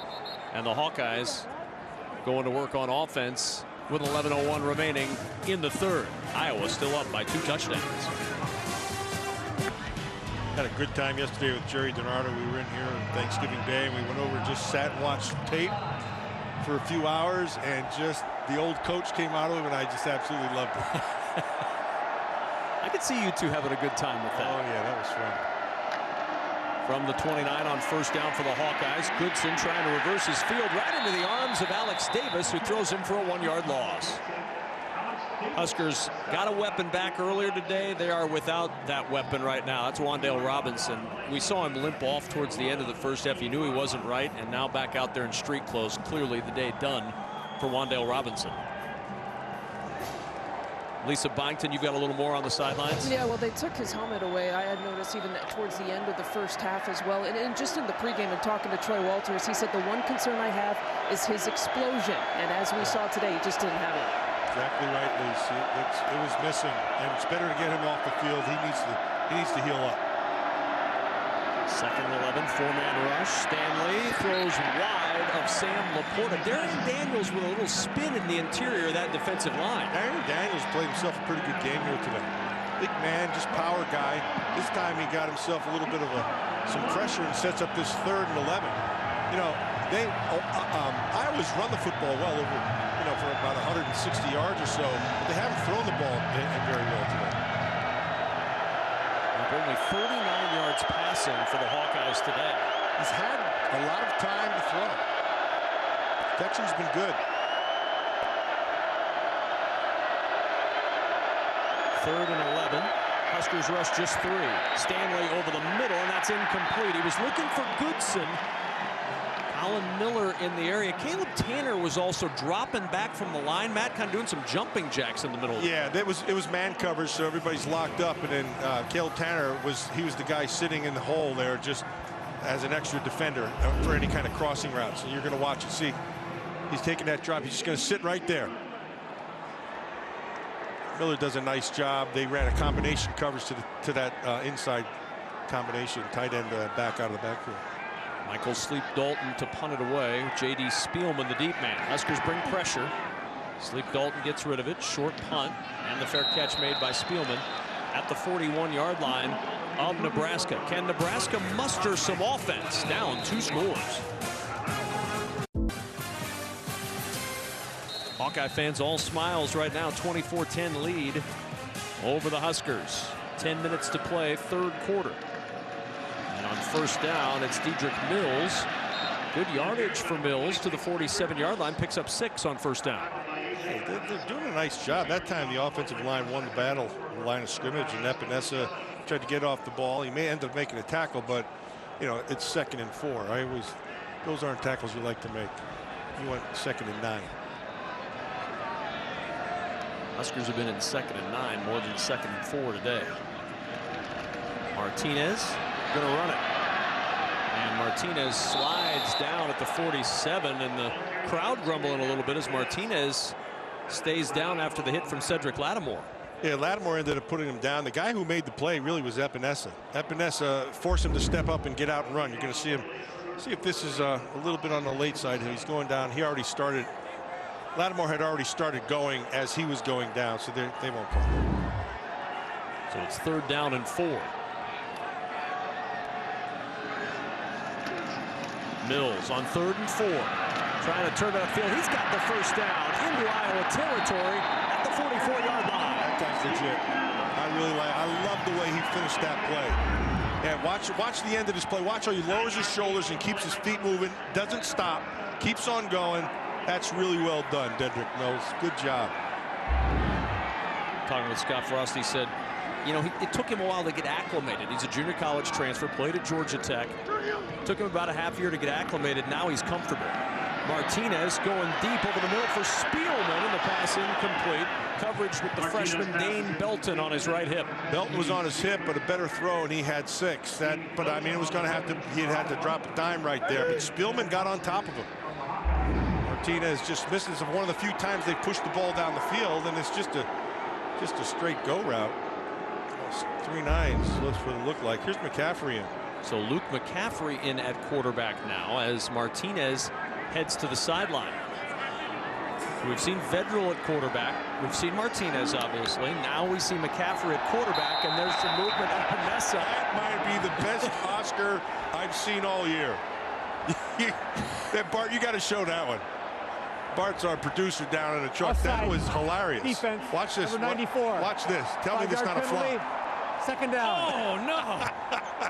That's beautiful. Oh, my goodness. That looked like, I don't know what that was. The best part was the beat that happened in between before Stoll went, whoa! Exactly. 2nd and 5.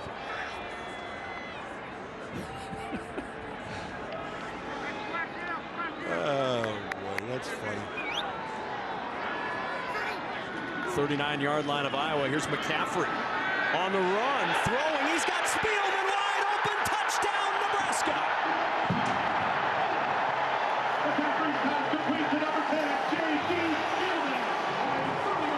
Luke McCaffrey plays it perfectly. The idea of using your feet to draw the defender to you is exactly what he did. So he ran and he was reading the corner. And as soon as the corner broke, he let the ball go, and that was just done to perfection. 2nd career touchdown pass for Luke McCaffrey as the chant of Luke starts to echo through Memorial Stadium. And all of a sudden, a ball game has broken out in Lincoln as Waldock tacks on the extra point. And it's a 1-score game on Thanksgiving Friday. Yeah, you're gonna watch Spielman. They're running a scissors route. He ran, as he run, both the defenders' eyes were in the backfield. See the eyes in the backfield? And that allows Spielman to get on top of him. McCaffrey took advantage of it, and it was 6 quick. Really well done. Luke McCaffrey providing a spark for the Nebraska offense. 39-yard touchdown pass to J.D. Spielman. And on a day in which Nebraska has not lit the world on fire offensively, they're within a touchdown midway through the 3rd quarter. Yeah, McCaffrey's giving him a spark. Of course, his dad is Ed McCaffrey, and his mom, Lisa McCaffrey. Now, Ed claims to be the athlete in the family, but mom's the athlete. Smith-Marset slipping down, and then a little bit of pushing and shoving, getting into it with Jeremiah Stovall.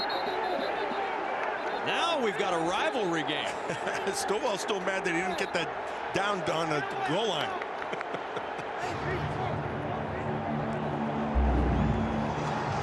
Yeah, he just flopped down there. Stovall's coming down. What's he going to? Just going to give him a little bit of talkage and get in his face. Yeah, all in a day's work.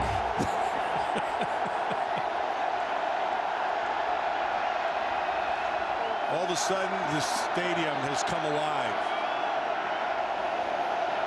Let's see how Iowa answers.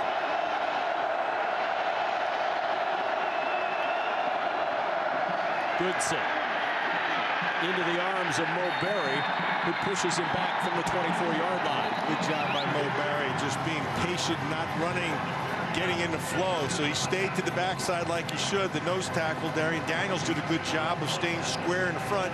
And then he came on the cutback, and Mo Berry's right where he should have been.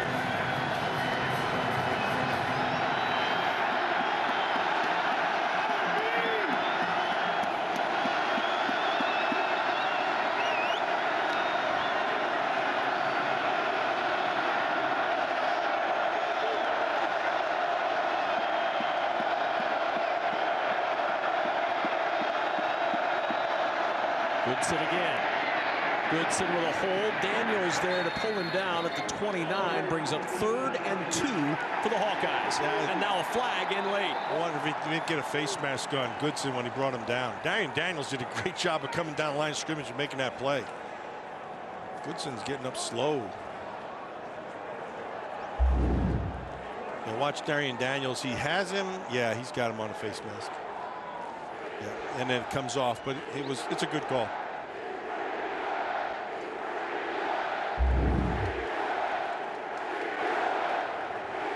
After the play's over, unsportsmanlike conduct, offense number 6.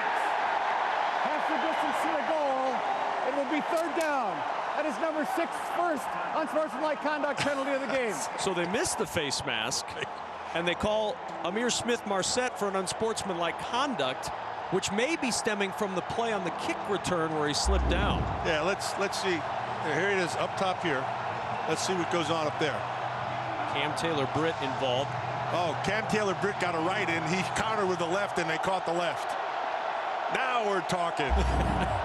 3rd and 17 at the 14. Boy, does that change things. Goodson to the sideline. Sargent in on 3rd and a mile. See if they can get any kind of pressure on him. Only going to rush 3. They'll set up the screen to Sargent, and Sargent popped by Tanner, who slows him up long enough for Khalil Davis to get there and seal the deal. Was that Tanner who made the first hit? Yep. Yeah, that's. So look, he made a great play, but he didn't finish the tackle. What's the difference between it, Kevin? What's a big feeling of a tackle? Yep. Get him on the ground. Yep. The hit doesn't matter. Being on the ground and down matters. But well played by Tanner. Looks like he may have gotten a little bit of a shoulder there. I've carried my arm that way before. But Nebraska's defense, Matt, comes up in a big spot because now momentum seems to be building a little bit towards the home team. I'm going to be anxious to see who comes walking out here under center. Who do you think? I go with the hot guy. It was one throw, but it's better than what we had, or what they had, I should say. Sleep Dalton's punt gets past Spielman a little bit. Huskers are still going to have good field position near the 40-yard line. We're starting to see it get a little bit chippy here in Lincoln. Why? Well, because this game is part of Rivalry Week on BTN, presented by Ram Trucks. What else would you expect out of Rivalry Week? You mean Rivalry Week? Adrian Martinez back at quarterback as the Huskers take over on first down. Here's Dedrick Mills, and Mills met by Christian Welch at the 41 as we go downstairs to Lisa Byington. Luke McCaffrey's got to get used to the routine of throwing a touchdown pass. He was admiring his highlight on the big screen, and Martinez said, hey, guy, you got to take the headset. You got to talk to the coaches above. They both had a fun moment with that. 2nd and 9 at the 41. Here's Martinez. Clean pocket. Nobody open. He'll run. And Martinez down to the 45-yard line. Brings up 3rd and 5. Second straight tackle by Epinesa again. Another good job. Sets up this 3rd down. This is where you have to make money, okay, right here. Another 3rd down. So on your defensive side, you've got to make a play, and the same thing goes offensively. But Nebraska right now has to use this little bit of momentum they have. They've got to turn it into points. It's going to start right here. Surprising that McCaffrey didn't come back out for this series after the success they had the last time. There he is on the sidelines, but Adrian Martinez, he's the starter, and Scott Frost has been stalwart with him all year long. Here's Mills on 3rd and 5. He's got the first down and a little bit more. I like this kid. He is running hard. He has a great awareness of what he has to get. So you'll see him, instead of spending time going side to side, he goes right ahead, lowers his shoulders, tough running. That's good running by Dedrick Mills. That's a good. How many yards do you have right now? Mills is sitting right now, Matt, at about 62 yards. And 62 yards, and a lot of them he's making on his own. From the 47-yard line, Mills trying to get away from Epinesa, and he's not going to. No gain on the play. It's 2nd and 10. Yeah, that's the 3rd time in 4 plays we've mentioned A.J. Epinesa's name. So A.J. Epinesa's turning it up a little bit. He's getting a feel for things. They've been chipping him, and they've been doubling him. He has a sack. He's been active. He made a couple of plays in the backfield, tackles for losses when at the mesh point. He's handled that very well. He's playing himself a pretty good game here. Jared DeVries would be happy with him. 2nd and 10 at the Iowa 47-yard line. Mills again. Mills banging his way into the secondary down to the Iowa 38, a yard shy of a Husker first down. Tough running. I'm enjoying this today. That's really good running by Dedrick Mills, and a nice job that left side of the offensive line. Give him a little bit of running room. 3rd down and a yard. Dedrick Mills still staying in, but Martinez will keep behind a block from Dedrick Mills, and Martinez with a first down. Yeah, so that's where the ball had to go, Kev. If If you get an all 22 look at that, I'll show you the numbers. As soon as you see the numbers, they get to the line of scrimmage. That's where you have to run. You take a good look on the top side. Oh, if we had time, and we don't. But anyway, the numbers played in. All you had to do is get there. All the defensive people were accounted for by offensive players, and there was lots of room to the outside. 1st and 10 at the 33. Martinez again on the option, trying to reverse his field, and this field has been slippery today. That's a loss of 3. This is the previous play, so you can see right here. So he can take care of him, he can take care of him, and you can get to the first backer. There's the play, and that's exactly what he saw, and that's why he took advantage of it. Bait him on the inside, and then get to the outside. You're going to pick up your 2 yards. Huskers trying to win their way to the postseason. Here's Mills. And Mills fighting down near the 32-yard line. Welch and Stone there for the Iowa tackles. So I'm thinking, how do you call the play here on 3rd down? Because do you go for it on 4th? Right? So you want to keep that in your back pocket. Yeah, if you think it's 2 down territory here, 4 yards isn't a bad play on 3rd and 8. All on the ground on this drive. And they do keep it on the ground, and it's Mills turning upfield. And big stick leveled on Mills by Cedric Lattimore. Yep. Lattimore just kept on coming. When he cut back, he just introduced himself rudely. Watch that. That's a nice hit. Yeah, so this makes sense to me. This makes sense to me. It's in 4th down, and they're going to go for it, and they need to. They're keeping around. You got a lot of time. 20 seconds left. See what they do. It's 4th and 6. 10th play of the drive as Nebraska goes for it. Don't go to man. Martinez with time floats it over the middle. There's Warner. He's got the 1st down, and Cade Warner fighting for more. So there had to be a drop coverage. It looked like they were in man coverage when they went with motion. The inside backer left, and that's a dead giveaway. So Warner comes from the backside. Let's see who picks him up. They don't have anybody. Well, I can't see the all 22, so. There's Mills stumbling down to the 11-yard line. He had more yardage that he left there. Picks up 7 on the run. That 10-yard line tripped him. Huskers pacing now. Smelling the end zone. Trying to tie it up. Mills with Epinesa the first to grab him. Just short of a Husker 1st down. Golston also there. Sets up this 3rd, so 3rd and short. Interesting play. So the thought process should be 1st down first, not score first. You might be tempted to take I mean, it's not a shot. It's only a 9-yard throw, but you want to get the extra downs first. 3rd and a long 1. See how they play it. Chris Hickman in the game. He's in motion. We'll use him as a blocker for Missouri. And Missouri to the goal line. Touchdown. We're an extra point away from a tie game in Lincoln.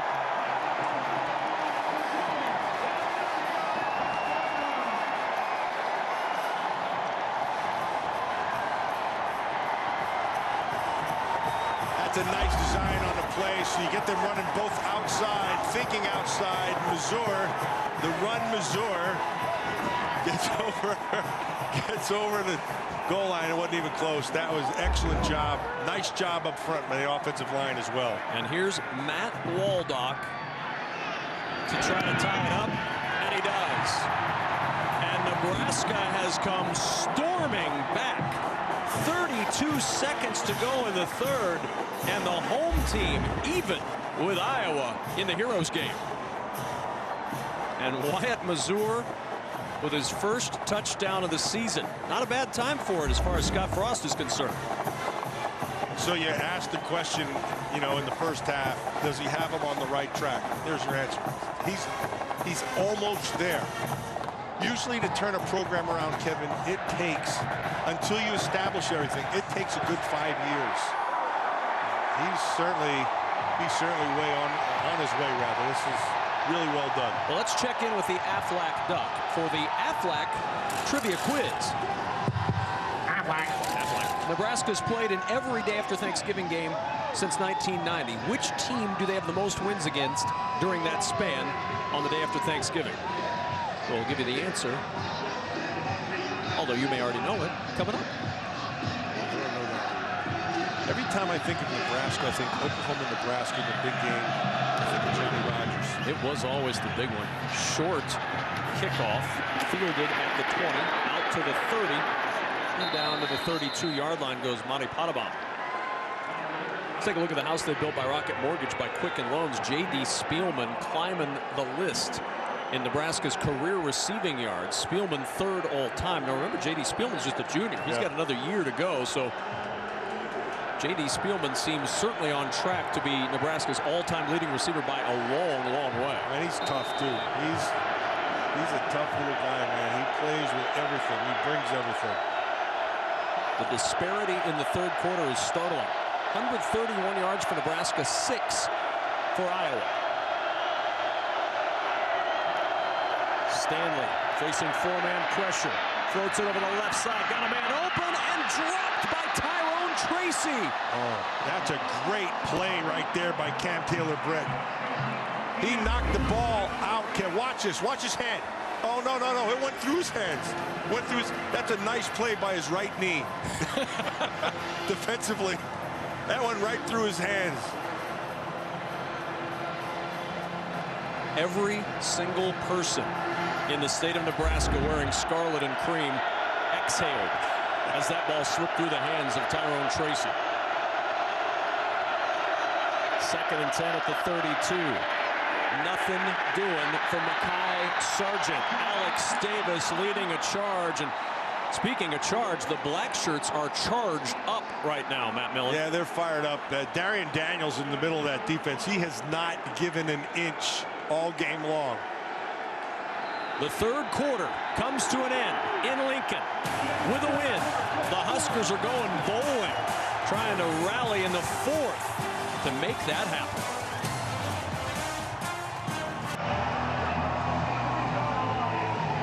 There's been a sea change in the emotion of the folks in this stadium and the guys on the field for Nebraska. Huskers have the momentum. Huskers have the emotion.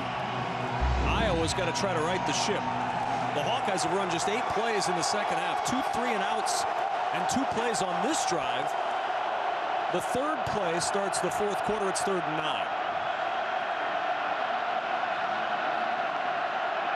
Stanley to the sideline, and there's a good catch by Tyrone Tracy, but it's a yard short of the first down. JoJo Doman with the tackle. 4th and 1, tie game early. 4th punt team coming on for Iowa.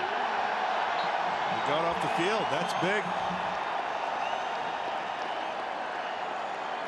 One thing with the Iowa Hawkeyes is Kirk Ferentz he's never too high. He's never too low. He's as even all the time. Been there, done that. It's as good as you're going to get. Low punt. Takes a good Iowa bounce. And the Huskers are going to be deep in their own end. Inside the 10. That thing finally dies at the 9. That bad punt turned into a good punt. It sure did, at 50 yards. We gave you a question to answer earlier. Now we'll give you the answer to your homework as we revisit today's Aflac Trivia Quiz. Aflac. The team Nebraska's defeated the most on the day after Thanksgiving is, unveil please, Colorado. 11 wins for the Huskers. They played Oklahoma, Colorado, and Iowa in that span. Next year, the day after Thanksgiving, the Huskers will play Minnesota. Here's Martinez on 1st down. And Martinez pulled down at the 14 by Chauncey Golston. It's a 5-yard pickup on 1st. Nice job by Trent Hickson, the left guard, came around. See Colorado, Oklahoma, Iowa. They've struggled against Iowa, and only one of those 3 wins have been in Lincoln. Huskers have lost 4 straight in this season-ending series. If they can break that streak today, they'll go bowling. Mills trying to find running room. Not much there this time. Brady Reef leading the charge for Iowa. Yeah, when you look at Iowa and the inside of that defense, you have Brady Reef and Cedric Lattimore. Both those guys, they do everything right. Their pad levels are good. Their hands are good. They square people up.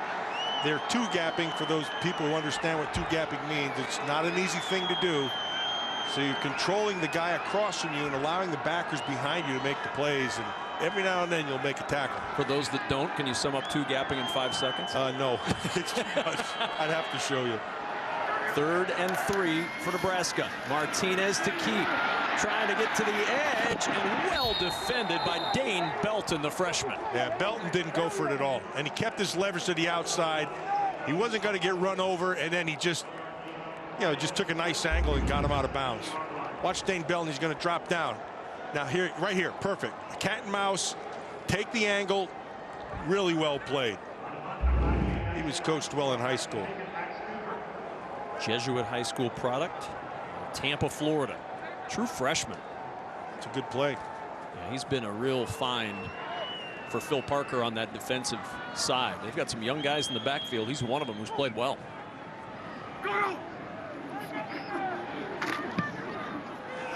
Short punt. Iowa's going to have good field position, and it takes a little Iowa hop. Huskers down it with Eli Sullivan. That's a lousy punt. Husker defense coming back to work in a tie game. Let's take a look at the SoFi academic ambitions of Husker sophomore offensive guard Trent Hickson. The Omaha native has an accounting GPA of 3.69. Nebraska Scholar Athlete Honor Roll, Dean's List in the College of Business, and the starting left guard for the Cornhuskers. Torin Young in at running back. We saw Tyler Goodson leave dinged up. We've not seen him since. It's been Sargent and Young. Kevin, they flew for over 200 yards in the first half and just like nothing here in the second. Good field position though at the Husker 45 as Young works over the right side, and Torin Young down to the Husker 41. Markel Dismuke with the tackle. Best starting position today for Iowa, Matt. First time they've started across the midfield stripe. Yeah, and they need to take advantage of it. But what they've done a good job today, both teams have done a nice job of holding on to the ball. There haven't been any turnovers in this game. Nebraska trying to extend its season. Iowa trying to win game number 9 on the year.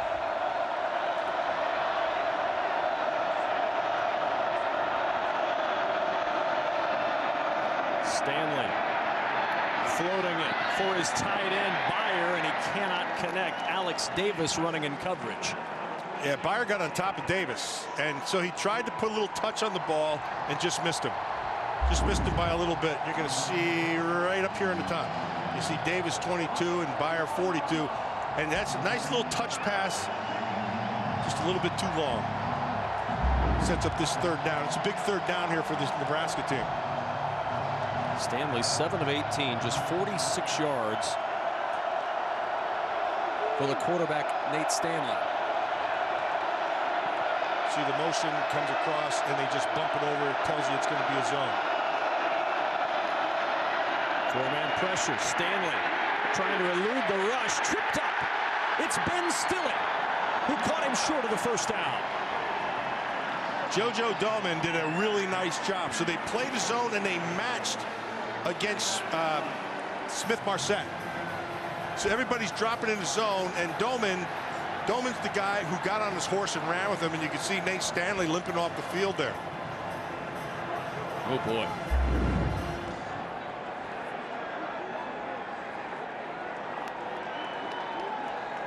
Ben Stille wrapping him up around the ankles, and here comes the punt team on for Iowa. 5th straight drive that Nebraska's forced an Iowa punt. Play clock's at 0, and here comes a flag. Yeah, but he can't because the official was standing over the ball. Official was standing over the ball. They'll put more time back on the clock. Yep. Flag's been picked up, I believe. Delay a game. Offense. 5-yard penalty. 4th down. Hold on a second. So sometimes when they're changing, substitutions, he'll you have stand to be allowed up to stub. Exactly. The 5 yards really doesn't impact what Iowa's trying to do that much here from a punt standpoint. No, actually it helps them. Yeah. So J.D. Spielman now back. Huskers switch out punt returners. Cam Taylor-Britt was back. Now Spielman back there. And Michael Sleep-Dalton will just punch this one to the corner. And Spielman fields it and takes a knee at the 2-yard line. Shouldn't have. That's a mistake. He should have let that thing. He should have. See, they were trying to get behind it so they could stop it on the 1, but he was in the end zone. Had he let this thing go through, watch this. See, had a chance.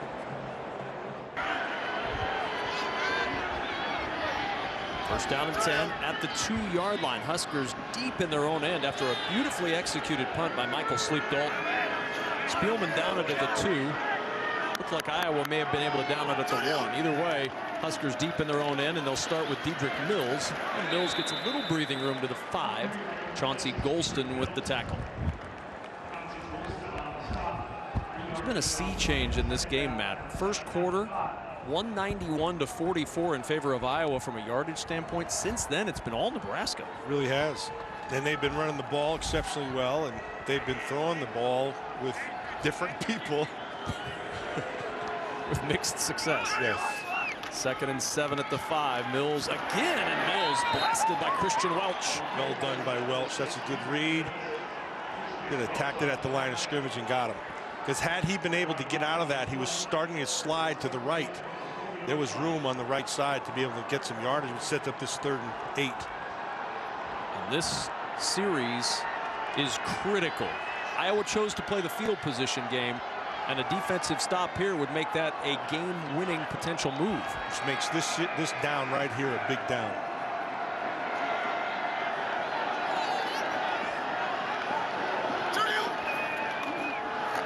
Swing to Mills. Blocker in front, and Mills close to the first down, but out of bounds at the 11. He needed the 12. A yard short. Jack Kerner with the tackle. Yeah, they've been running that quite a bit. The numbers don't work, Kevin. The numbers don't work. You see, it's 2-on-2 to the outside. The receiver who's out there is going to block the first guy, and then the other defender, he's got a free shot at it. They're smarter than me. I'll shut up. Isaac Armstrong will punt it away. Nebraska ran a fake deep in their own end in last year's game. They do not do it here as Cooper calls for the fair catch. And the Hawkeyes go back to work on offense. Who's going to break through in this 24-all game? Scenes from our crew holiday party last night. It was our spotter David Salati and our producer Bart Fox engaged in great conversation. Our president Francois McGillicuddy with Matt Millen.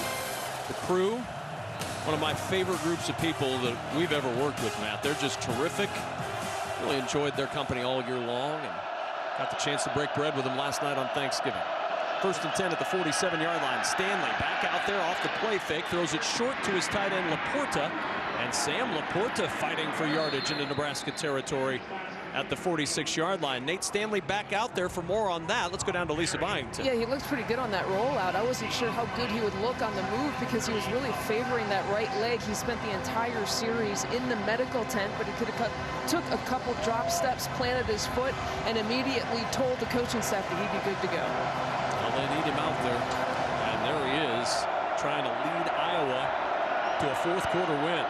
They did it last year with a field goal as time expired. Nothing like a little adrenaline to get you through. 2nd and 3 at the 46. Trying to find yardage for the first down is Torrin Young. He'll be close. He's going to be short. Short by about a half a yard. Less than that. 3rd down and short coming up. Earlier in the game on 3rd down and 3, we saw Nate Stanley sneak for 4. Yeah, exactly. You see how much he trusts his ankle. And you know, really, since that first quarter, the line of scrimmage battle has been pretty even. 3rd and short. Leading in motion. Stanley on the sneak, and Stanley breaks free and has a first down. Ankle's still pretty good. 5 yards, so. Kevin. Yeah, and they just went power on power right ahead. They doubled Darian Daniels, and then he's a big man. People forget about how big he is. That just rolled forward for 5 yards. So a 4-yard sneak and a 5-yard sneak as Darian Daniels goes to the sideline. Looked like he was limping a little bit. Yeah, that's not good. Not good for that Husker defense. At the Husker 38-yard line, new set of downs for Iowa.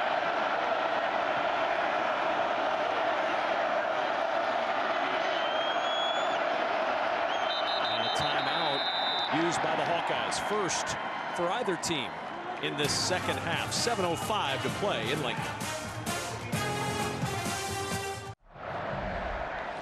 Scoring in the second half has been in a myriad of ways. Luke McCaffrey to J.D. Spielman for Nebraska to get on the board, and then Wyatt Mazur rumbling in for his first touchdown of the year.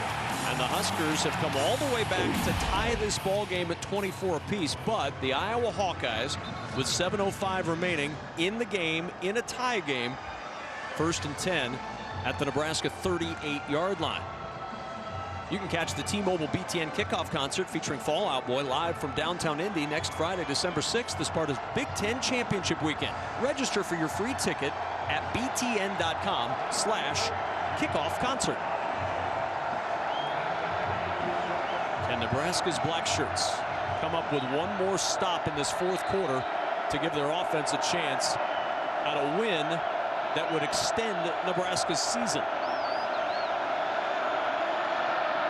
Stanley with 4-man pressure, pocket collapsing. Great play. And Reganey gets his legs taken out from under him by Cam Taylor-Britt. Cam Taylor-Britt read that really well. It was a cover 2. He's the corner. He's reading from the outside in, and he saw it develop late. And watch this, he just comes clean. Now, he got him on the ground. That was a lousy tackle, but it was a good tackle because he got him on the ground. 2nd and 8 at the 36. Makai Sargent, the running back. He's got the ball, little spin, and he spins right into traffic. DiCaprio Boodle was there along with Mohamed Barry. DiCaprio Boodle came up from the secondary. Barry's on the inside, sets up this 3rd down, okay? So what do you want to do? Normally you'd like to use the feet of your quarterback to buy you some time. They have not touched him in the pocket all game long. Nate Stanley has had good time to throw the ball, but coverage has been pretty good down the field. That'd be the biggest defensive play of the season for Nebraska. Can they muster a stop? Better get your hands on Smith Marset. And whistles. I think 3rd and 5 is about to become 3rd and 10.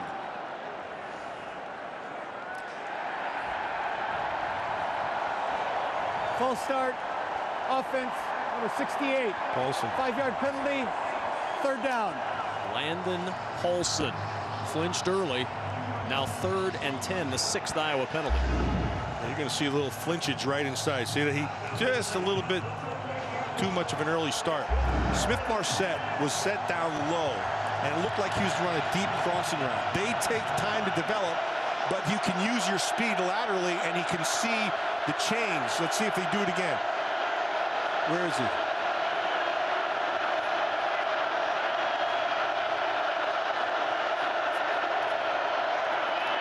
On 3rd down, Makai Sargent goes down at the 34-yard line. Barry with the tackle. And now 4th down for the Hawkeyes. That's a 52-yard field goal. Duncan's hit from 49. They're going to try it again. That's a good call by Kirk Ferentz. He's going to go again.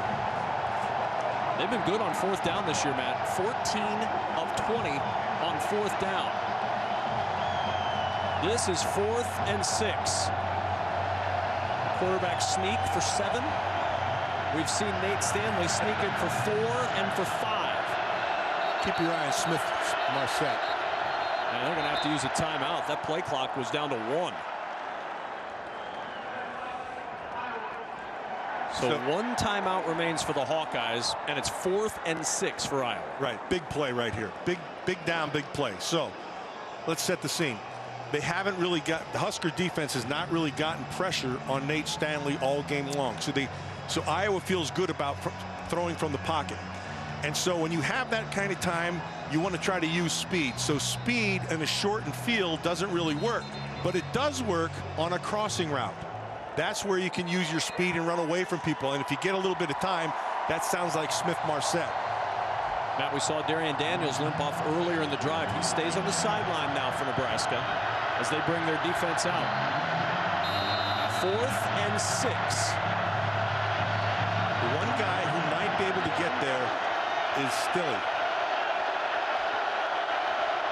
He's over the right tackle, Tristan Wirfs. He's right up here. And it's a quick hit, a little pooch kick from Stanley. And that one's going to roll into the end zone. Just a skosh too late for Amir Smith-Marset to get there on the dive. Smith-Marset did a great job in terms of his effort. And watch, he's going to try to throw it back, but it gets caught on his foot right there. That's a great effort, though. Great effort. So in college football, it's not the body, it's where the ball is. And because it hit his leg, then it kind of kicked into the end zone. But good effort. So out to the 20 it goes, and Scott Frost's team trying to win their way to a bowl, extend their season, get 15 crucial extra practices for a program that's trying to build. They line up in a tie game, and a flag flies. Only one penalty today against the Huskers. It's about to become 2. False start, offense, number 11. 5-yard penalty, first down. Tonight on BTN, it's a huge volleyball matchup when 5th-ranked Wisconsin squares off against number 7 Penn State. Don't miss Big Ten volleyball powered by Unleaded 88 tonight at 6:30 Eastern on BTN and the Fox Sports app. No, if this was a wrestling match, Kevin, this would be 1 versus 2 right now. It would. I'm just mentioning. Is wrestling season underway? It is. No, I didn't know. 1st and 15. Here's Mills. Dedrick Mills right into the middle of that Iowa front, and Mills didn't move Brady Reef. A nice job by Brady Reef. We talked about him earlier just in terms of how they do everything right on the inside. And of course, his brother plays up in Minnesota right now, but Brady's just a good, solid defensive tackle in there. Just plays with great discipline.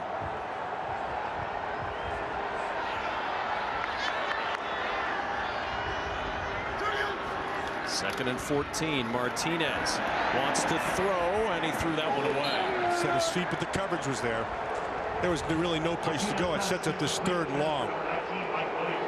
Is this second? Yeah, this is 3rd. 3rd down. Yep. 3rd down. 3rd and long. I got mixed up in my fingers, and 1, 2, 3 is hard to do anymore. It's not easy. I tell you. Especially late in the year. You're telling me. I think I lost count last night. I was eating all that pie.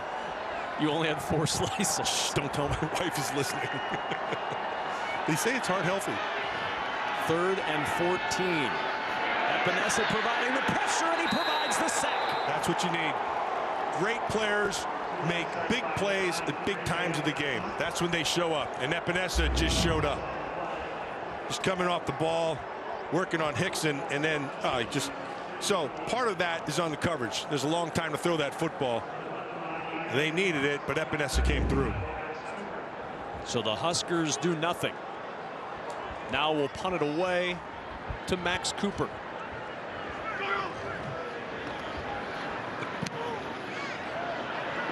Armstrong with a decent punt, and it takes a Nebraska roll inside the 40 and out of bounds.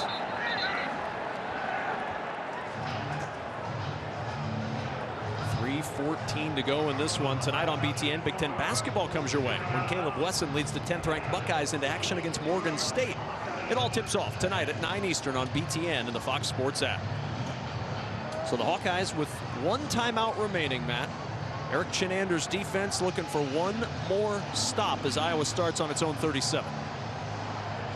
Kirk Ferentz, 1 game-winning drive away from 9 wins in 2019. No Goodson again at running back. Makai Sargent back there on 1st down at the 37. Sargent the carry. Sargent to hole. Makai Sargent down the sideline. Markel Dismuke saves the touchdown as he pulls him out of bounds at the Husker 33. Yeah, that's well done by Dismuke. He's the last line of defense. There's a flag thrown there. There's the last line of defense, and he's got to make the play. So use the sideline as his help. You can see him come from the middle of the field. You'll watch it on the top side here. Just took the right angle. He's got to get him down, and he does. And a horse collar tackle is going to be added on to the end of this. There is no foul for a horse collar tackle. The runner was pulled forward. First down, Iowa. Never mind. So apparently, if you pull him forward from the, it's a lot easier, or I should say, not as dangerous as it is from pulling him backwards. So there you go. First and 10 at the 33-yard line. Iowa. Keith Duncan's hit from 49. Well, the Hawkeyes going to win it back-to-back years on a last-second field goal. Sargent caught from behind. It was Khalil Davis, the first guy to get there, but Sargent not going to go down. Did the ball come out? It did. It's Nebraska ball.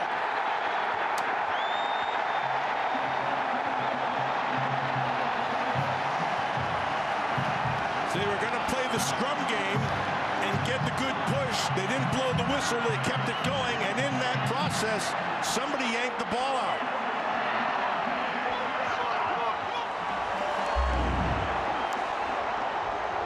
In the middle of the scrum, the ball's going to fall right between the legs. There it is. There. Somebody yanked it out. I have no idea who it was, but there it is. They didn't roll. You know, they didn't blow. This is that rule that allows the offensive lineman to keep pushing, and they did. And they allowed it to keep going. Somebody got it out of there. I wonder if is it Colin Miller who's trying to reach in there with his left hand? Dismuke was in there as well. It's almost impossible to tell. Well, Cam Taylor-Britt came up with the ball. One of them knows it. One of them knows who it is. Alex Davis in there too. The ball's out right now. I mean, it was out a little bit earlier than that. You see Khalil Davis scrambling for it. He's crawling after it like it's there. It is. Watch him. That's beautiful. Well, they're looking at it on review here, but it seems pretty clear that this is a clear fumble, certainly a clear recovery by Cam Taylor-Britt. There's the ball. Well, they didn't. Hey, so they didn't blow the whistle, and he's still going forward, and they're allowing him to play. The ball is out. That's a fumble. The referee is Mike Cannon, and here comes the call. After review, the ruling on the field is confirmed. First down, Nebraska.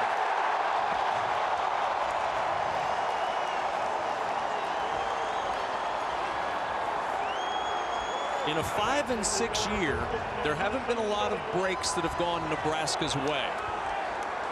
Is this a break that will send Nebraska bowling? Can they convert against one of the best defenses in the Big Ten Conference? Wyatt Mazur on first down. Mazur knocked out of bounds by Geno Stone at the 38-yard line. That was fun about that play. Was Geno Stone tracked him from the other side of the field all the way across. And Missouri was, he had a nice pickup there of 8 yards, but that was well done by Stone. A long way to run. Second down. Martinez on the keep. He's got a first down. And Adrian Martinez ushered out by Matt Hankins at the 44. 2:13 remaining in the ball game. Tied at 24. Yeah, Cade Warner did a nice job of blocking right there, gotten away, and allowed him to be able to turn that corner.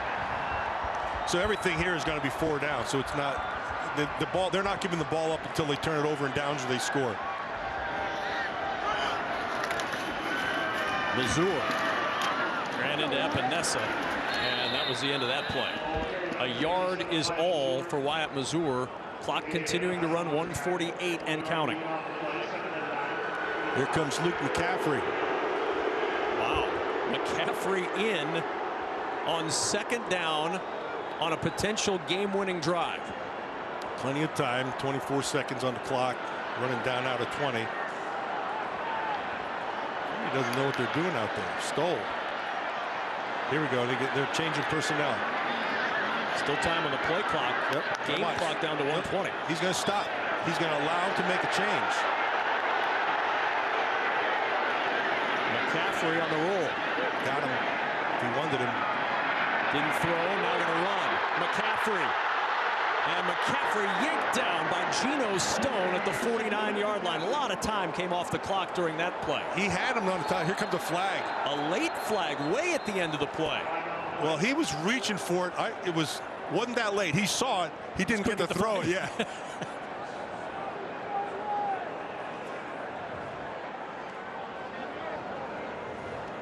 So looking like they're calling Mike Williams, number 19. Yeah. You're reading lips. Side judge said 19. Mike Williams pleading his case with Dedrick Mills. It don't matter what you say. Trust me. You've tried? Yeah, here he is right down here. Yeah, and here's Personal foul. coming through. Illegal blindside block. Offense number 19. 15-yard penalty from the end of the run. Yeah, I don't know Still about that second one. down. One more look at it here. His hands are up. He's not going to strike him. He's going to try to do the run by. Yeah, almost a blow by there for Mike Williams. It's a tough call to get in that situation. And it backs the Huskers up from what would have been 3rd down and 5.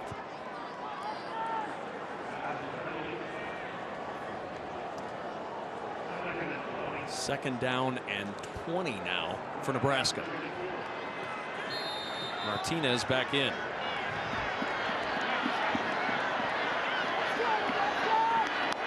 Backfield empties out. Martinez just going to keep it. And Martinez shoved out of bounds at the 35 by Matt Hankins. I like the call. And if you're running that play, what you're essentially saying, Matt, is you're trying to think about playing for overtime at this point. And when you run out of bounds, that certainly doesn't help your cause.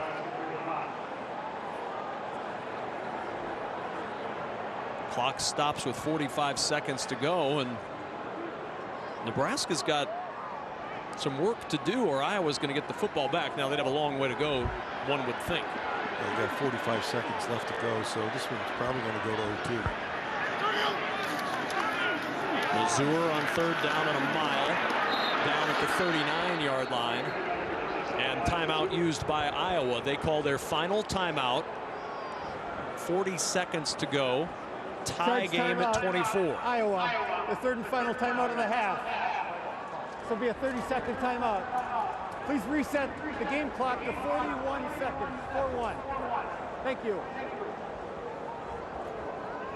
If this game does go to overtime, it'll be the 2nd for Nebraska this year. They lost out in Boulder earlier this year in overtime. Iowa has not had an overtime affair this season.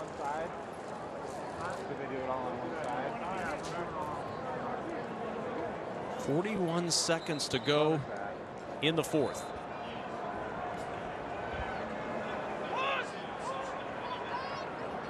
Nebraska needs a win to go to a bowl game. Iowa needs a win to move to 9-3 and likely head to somewhere sunny and warm around the 1st of January.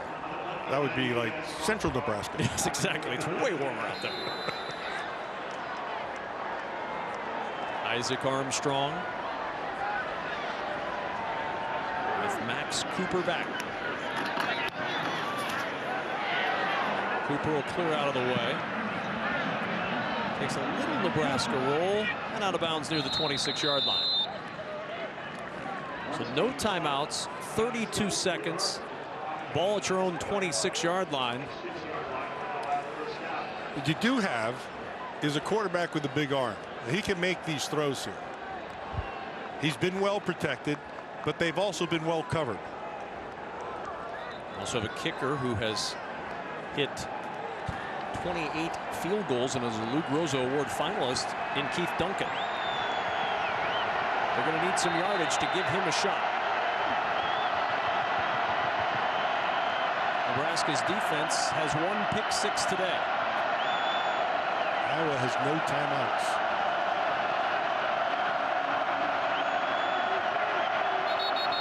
And a whistle and a stoppage, and Nebraska uses a timeout.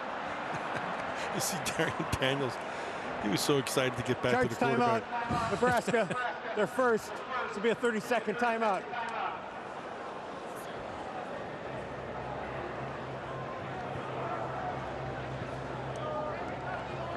So a timeout used by Nebraska on defense to try to figure out their next move defensively. You've got Iowa with a 1st down and 10 at their own 26-yard line. All right, Matt Millen, this is what you want. The final game of the regular season, it comes down to the very end. Yeah, and so you have a big arm quarterback, and so you want to use that. Okay, so you can, in college football, the clock will stop when you get a 1st down, so you want to be thrown over past the sticks. You can use the entire field, and so you can use the middle of the field. He only has to get back. He has to get about maybe, I don't know, what, maybe 40 yards here. And then, because you're going to play for, if you got anything, you're going to play for field goal. From the 26 on 1st down. Stanley going deep. Reganey on the sideline. He's got it. An over-the-shoulder catch for Nico Reganey. The clock will stop while they move the chains at the Nebraska 36. Reganey that's a great catch. You know how hard that is? Let's see if he bobbled. He did bobble, but he already hit the ground when it happened, so it would have been a catch. They're going to look at this again. The crowd just saw it on the big screens here at Memorial Stadium. Let's watch it. Let's see if he has control of the ball and then hits the ground and he fumbles and then fumbled out of bounds. Let's watch. There's the catch. He has control. Dean Blandino. He still has control, and now it comes out afterward. Dean, what do you think?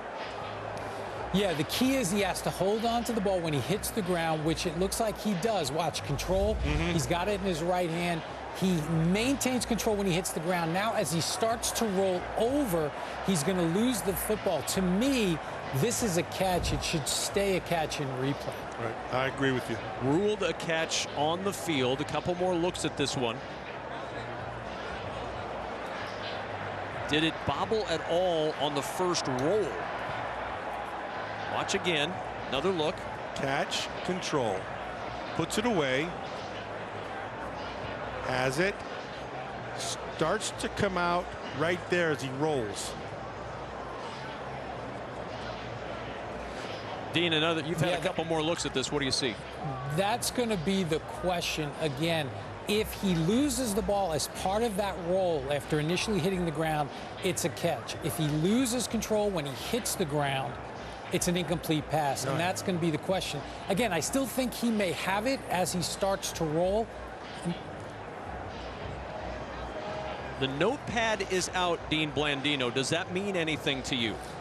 The notepad tells me that they're going to change this, and they're going to go back to the previous spot. So they determined that he lost the ball when he initially hit the ground, and they're going to make this incomplete. Nebraska's defense believes the same thing. They're headed back downfield. The chain gang is headed back downfield. This is getting reversed. There's a lot of folks in this state that are going to be delighted.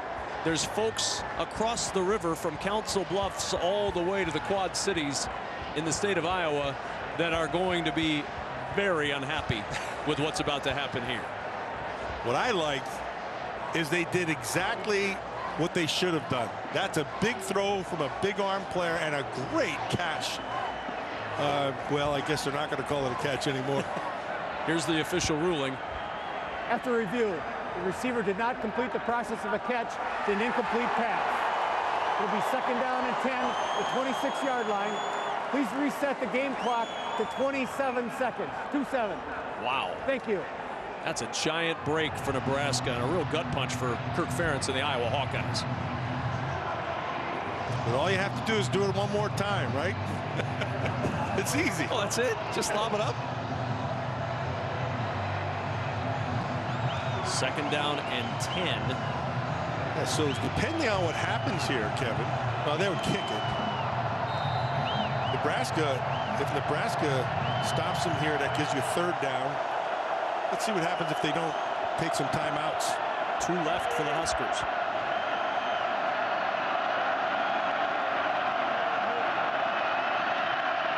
Stanley, good protection. Nobody open. Stanley throwing on the run. That one incomplete. Good defense. Great coverage. Good job all the way down the field. It doesn't. The pressure here really doesn't matter. What matters is you can't give him an open receiver.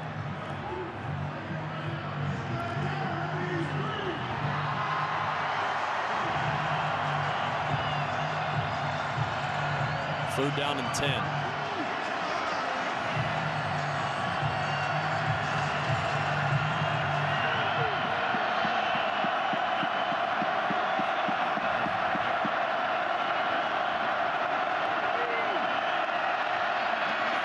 Stanley to the air. Open is Smith-Marset, and he hangs on, and here comes a flag on the hit from Cam Taylor-Britt. And he hung on to that thing the whole way. It's a great effort. And it stops the clock. Ball's at the 48-yard line of Iowa. Watch the hit again. This drew a flag. Yeah, they're going to call that helmet to helmet, which would mean they'd tack another 15 yards onto this. 13 seconds on the clock right now. Smith-Marset, you can see him grab the hand. Now, was it the shoulder or was it the head? Is a completed pass. We have personal foul, targeting, defense, number 5. That play is under further review. Dean Blandino's back with us in our Fox Sports studios in Los Angeles. Head contact to head or shoulder contact to head? Well, either way, if you have a defenseless player, which the receiver is, if you initiate forcible contact to the head or neck area and there's an indicator, it's targeting. So here you're going to see the defender lead with the shoulder. He's going to initiate that contact to the head area. And I do feel like this call should stand. So this call would be targeting, which would mean Cam Taylor-Britt would leave this game. And more importantly for the game at the moment, 15 yards would be added on to the end of the play. Here's another look at it.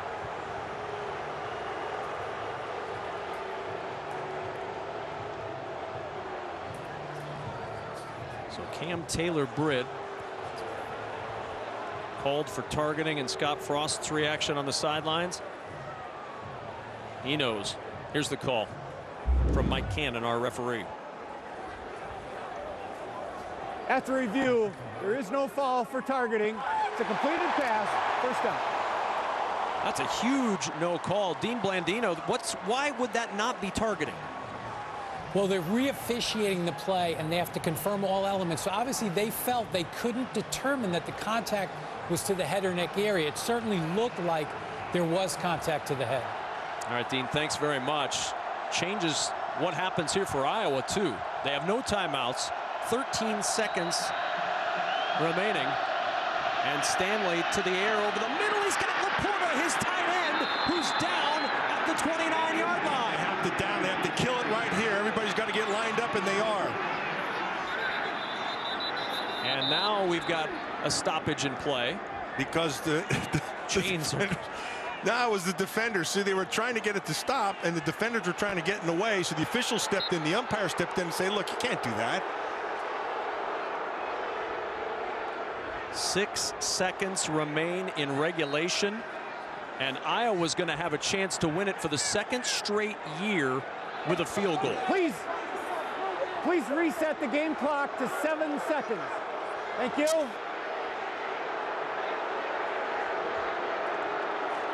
So Nate Stanley wants to get under there, and they're saying, look, hold on a second, we got to get out of here. And he wants to take the snap and kill it right away.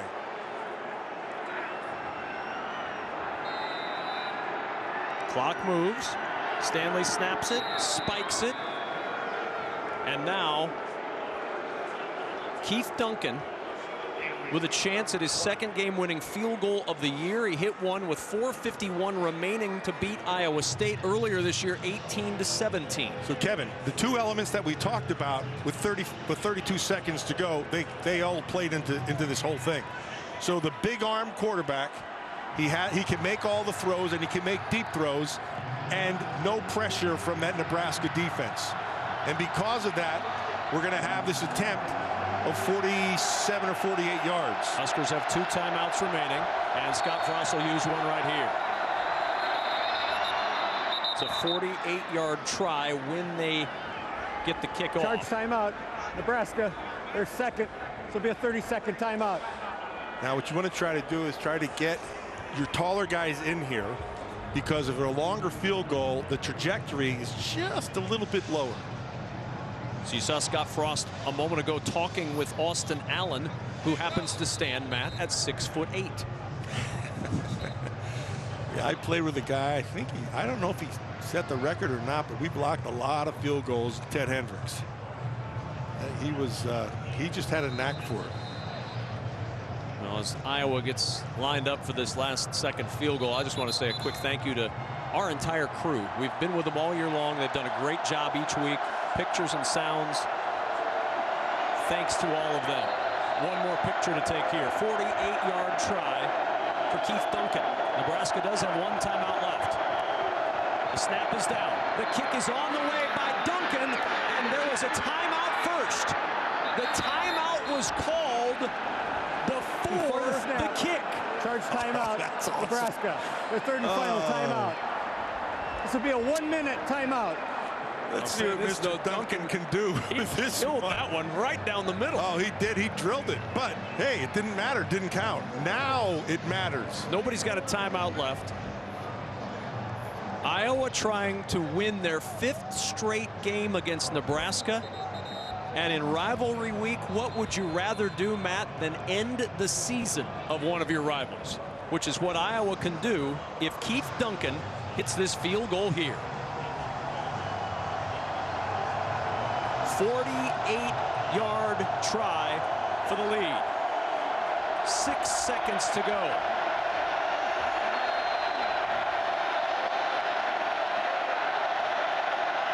The hold is down. The kick on the way. Curling back down the middle, and it's good. 1 second remains as Iowa takes a 27-24 lead. What's going on? There's no flags anywhere, but the officials are talking.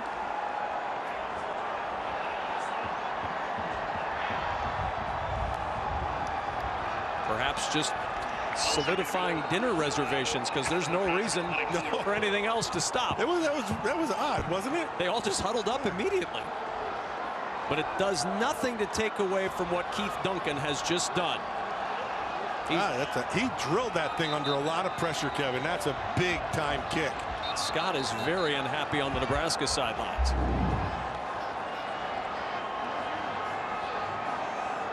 He drilled that thing. Went right down the middle. The weird thing was Nebraska stood there like nothing happened, and the Iowa offensive line kind of stood around, and Duncan was jumping up and down like it was, like he won the game, and nobody did anything. Kirk Ferentz, 2 thumbs up. The Fonz would be proud of Kirk Ferentz's celebration there. A lot of people proud of Kirk Ferentz because that man knows how to coach. He knows how to get more out of what he gets every year better than anybody out there. I wonder if there were not some upset Nebraska folks that thought Keith Duncan should have been flagged for taunting. That's the only thing I can think of is he's blowing kisses to the Nebraska bench. See, that's what a kicker would do. What kind of football player would blow a kiss? One with a soft and romantic heart. Oh, my goodness. Keith Duncan. A little squib kick. And Spielman, the last hope for the Huskers. Laterals it back. Nowhere to go. Ball loose on the turf. Iowa covers it up, and the Hawkeyes win their 5th straight against the Huskers. 27-24. Iowa defeats Nebraska, ending the Huskers' 2019 season at 5-7. Quite a ball game today, Matt Millen. Nebraska with a valiant comeback effort in this one. They got it tied. But Kirk Ferentz's squad, as they've done all year long, they've figured out a way to play in close games, and they've won 9 of the 12 they've played this year. And I think the Huskers are closer than people think. There was no quitting them today. I like what Scott Frost is doing, but Kirk Ferentz has been doing this for a long, long time, and it's as good as it gets in the Big Ten. That Kirk Ferentz. Let's go down to Lisa Byington. Well, we know it's not easy to win in this series, right? No, it isn't. It coming down to a field goal for the 2nd straight year. Ultimately, what did it take to pull this out for you guys? Well, yeah, 2 straight years. Comes down to the last play. Yeah, we played pretty well in the first half. Had some bumps in that second half, made it hard, and they fought like heck. So, credit to them. But our guys really stood tall and finished it off. You mentioned the bumps here in the second half. What allowed you guys to hit that reset button? Oh, man, I mean, we had some self-inflicted wounds, which is tough. But, I mean, they were playing hard. They forced some of that stuff. But, our guys regrouped, hit that big play at the end, and then Dunk came through. Yeah, you had to get a production from your offense, in particular your offensive line and the big arm from your quarterback.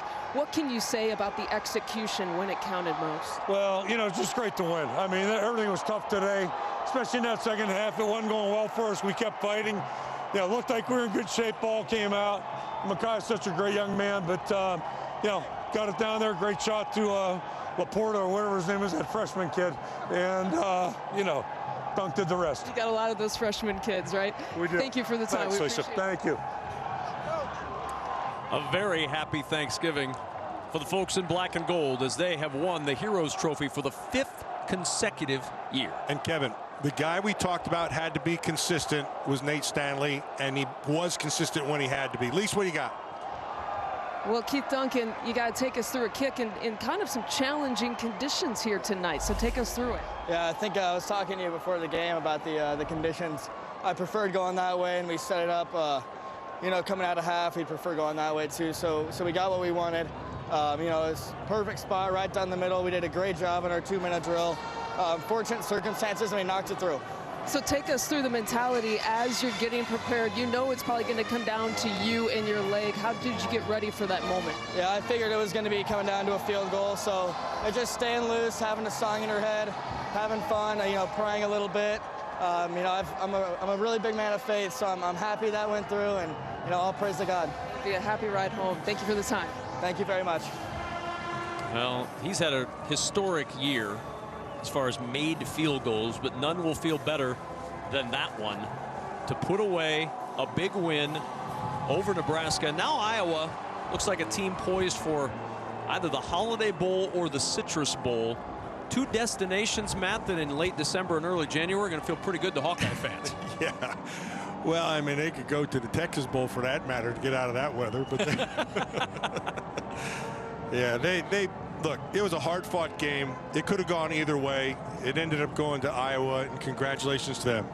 That's going to do it from Memorial Stadium. Our final score, Iowa 27, Nebraska 24. Coming up, the State Farm post-game report with Mike and the entire gang to get you caught up on the final weekend of the Big Ten season. For the final time this football season, I'm Kevin Kugler for Matt Millen, Lisa Byington, Dean Blandino, and our tremendous BTN crew. So long from Lincoln.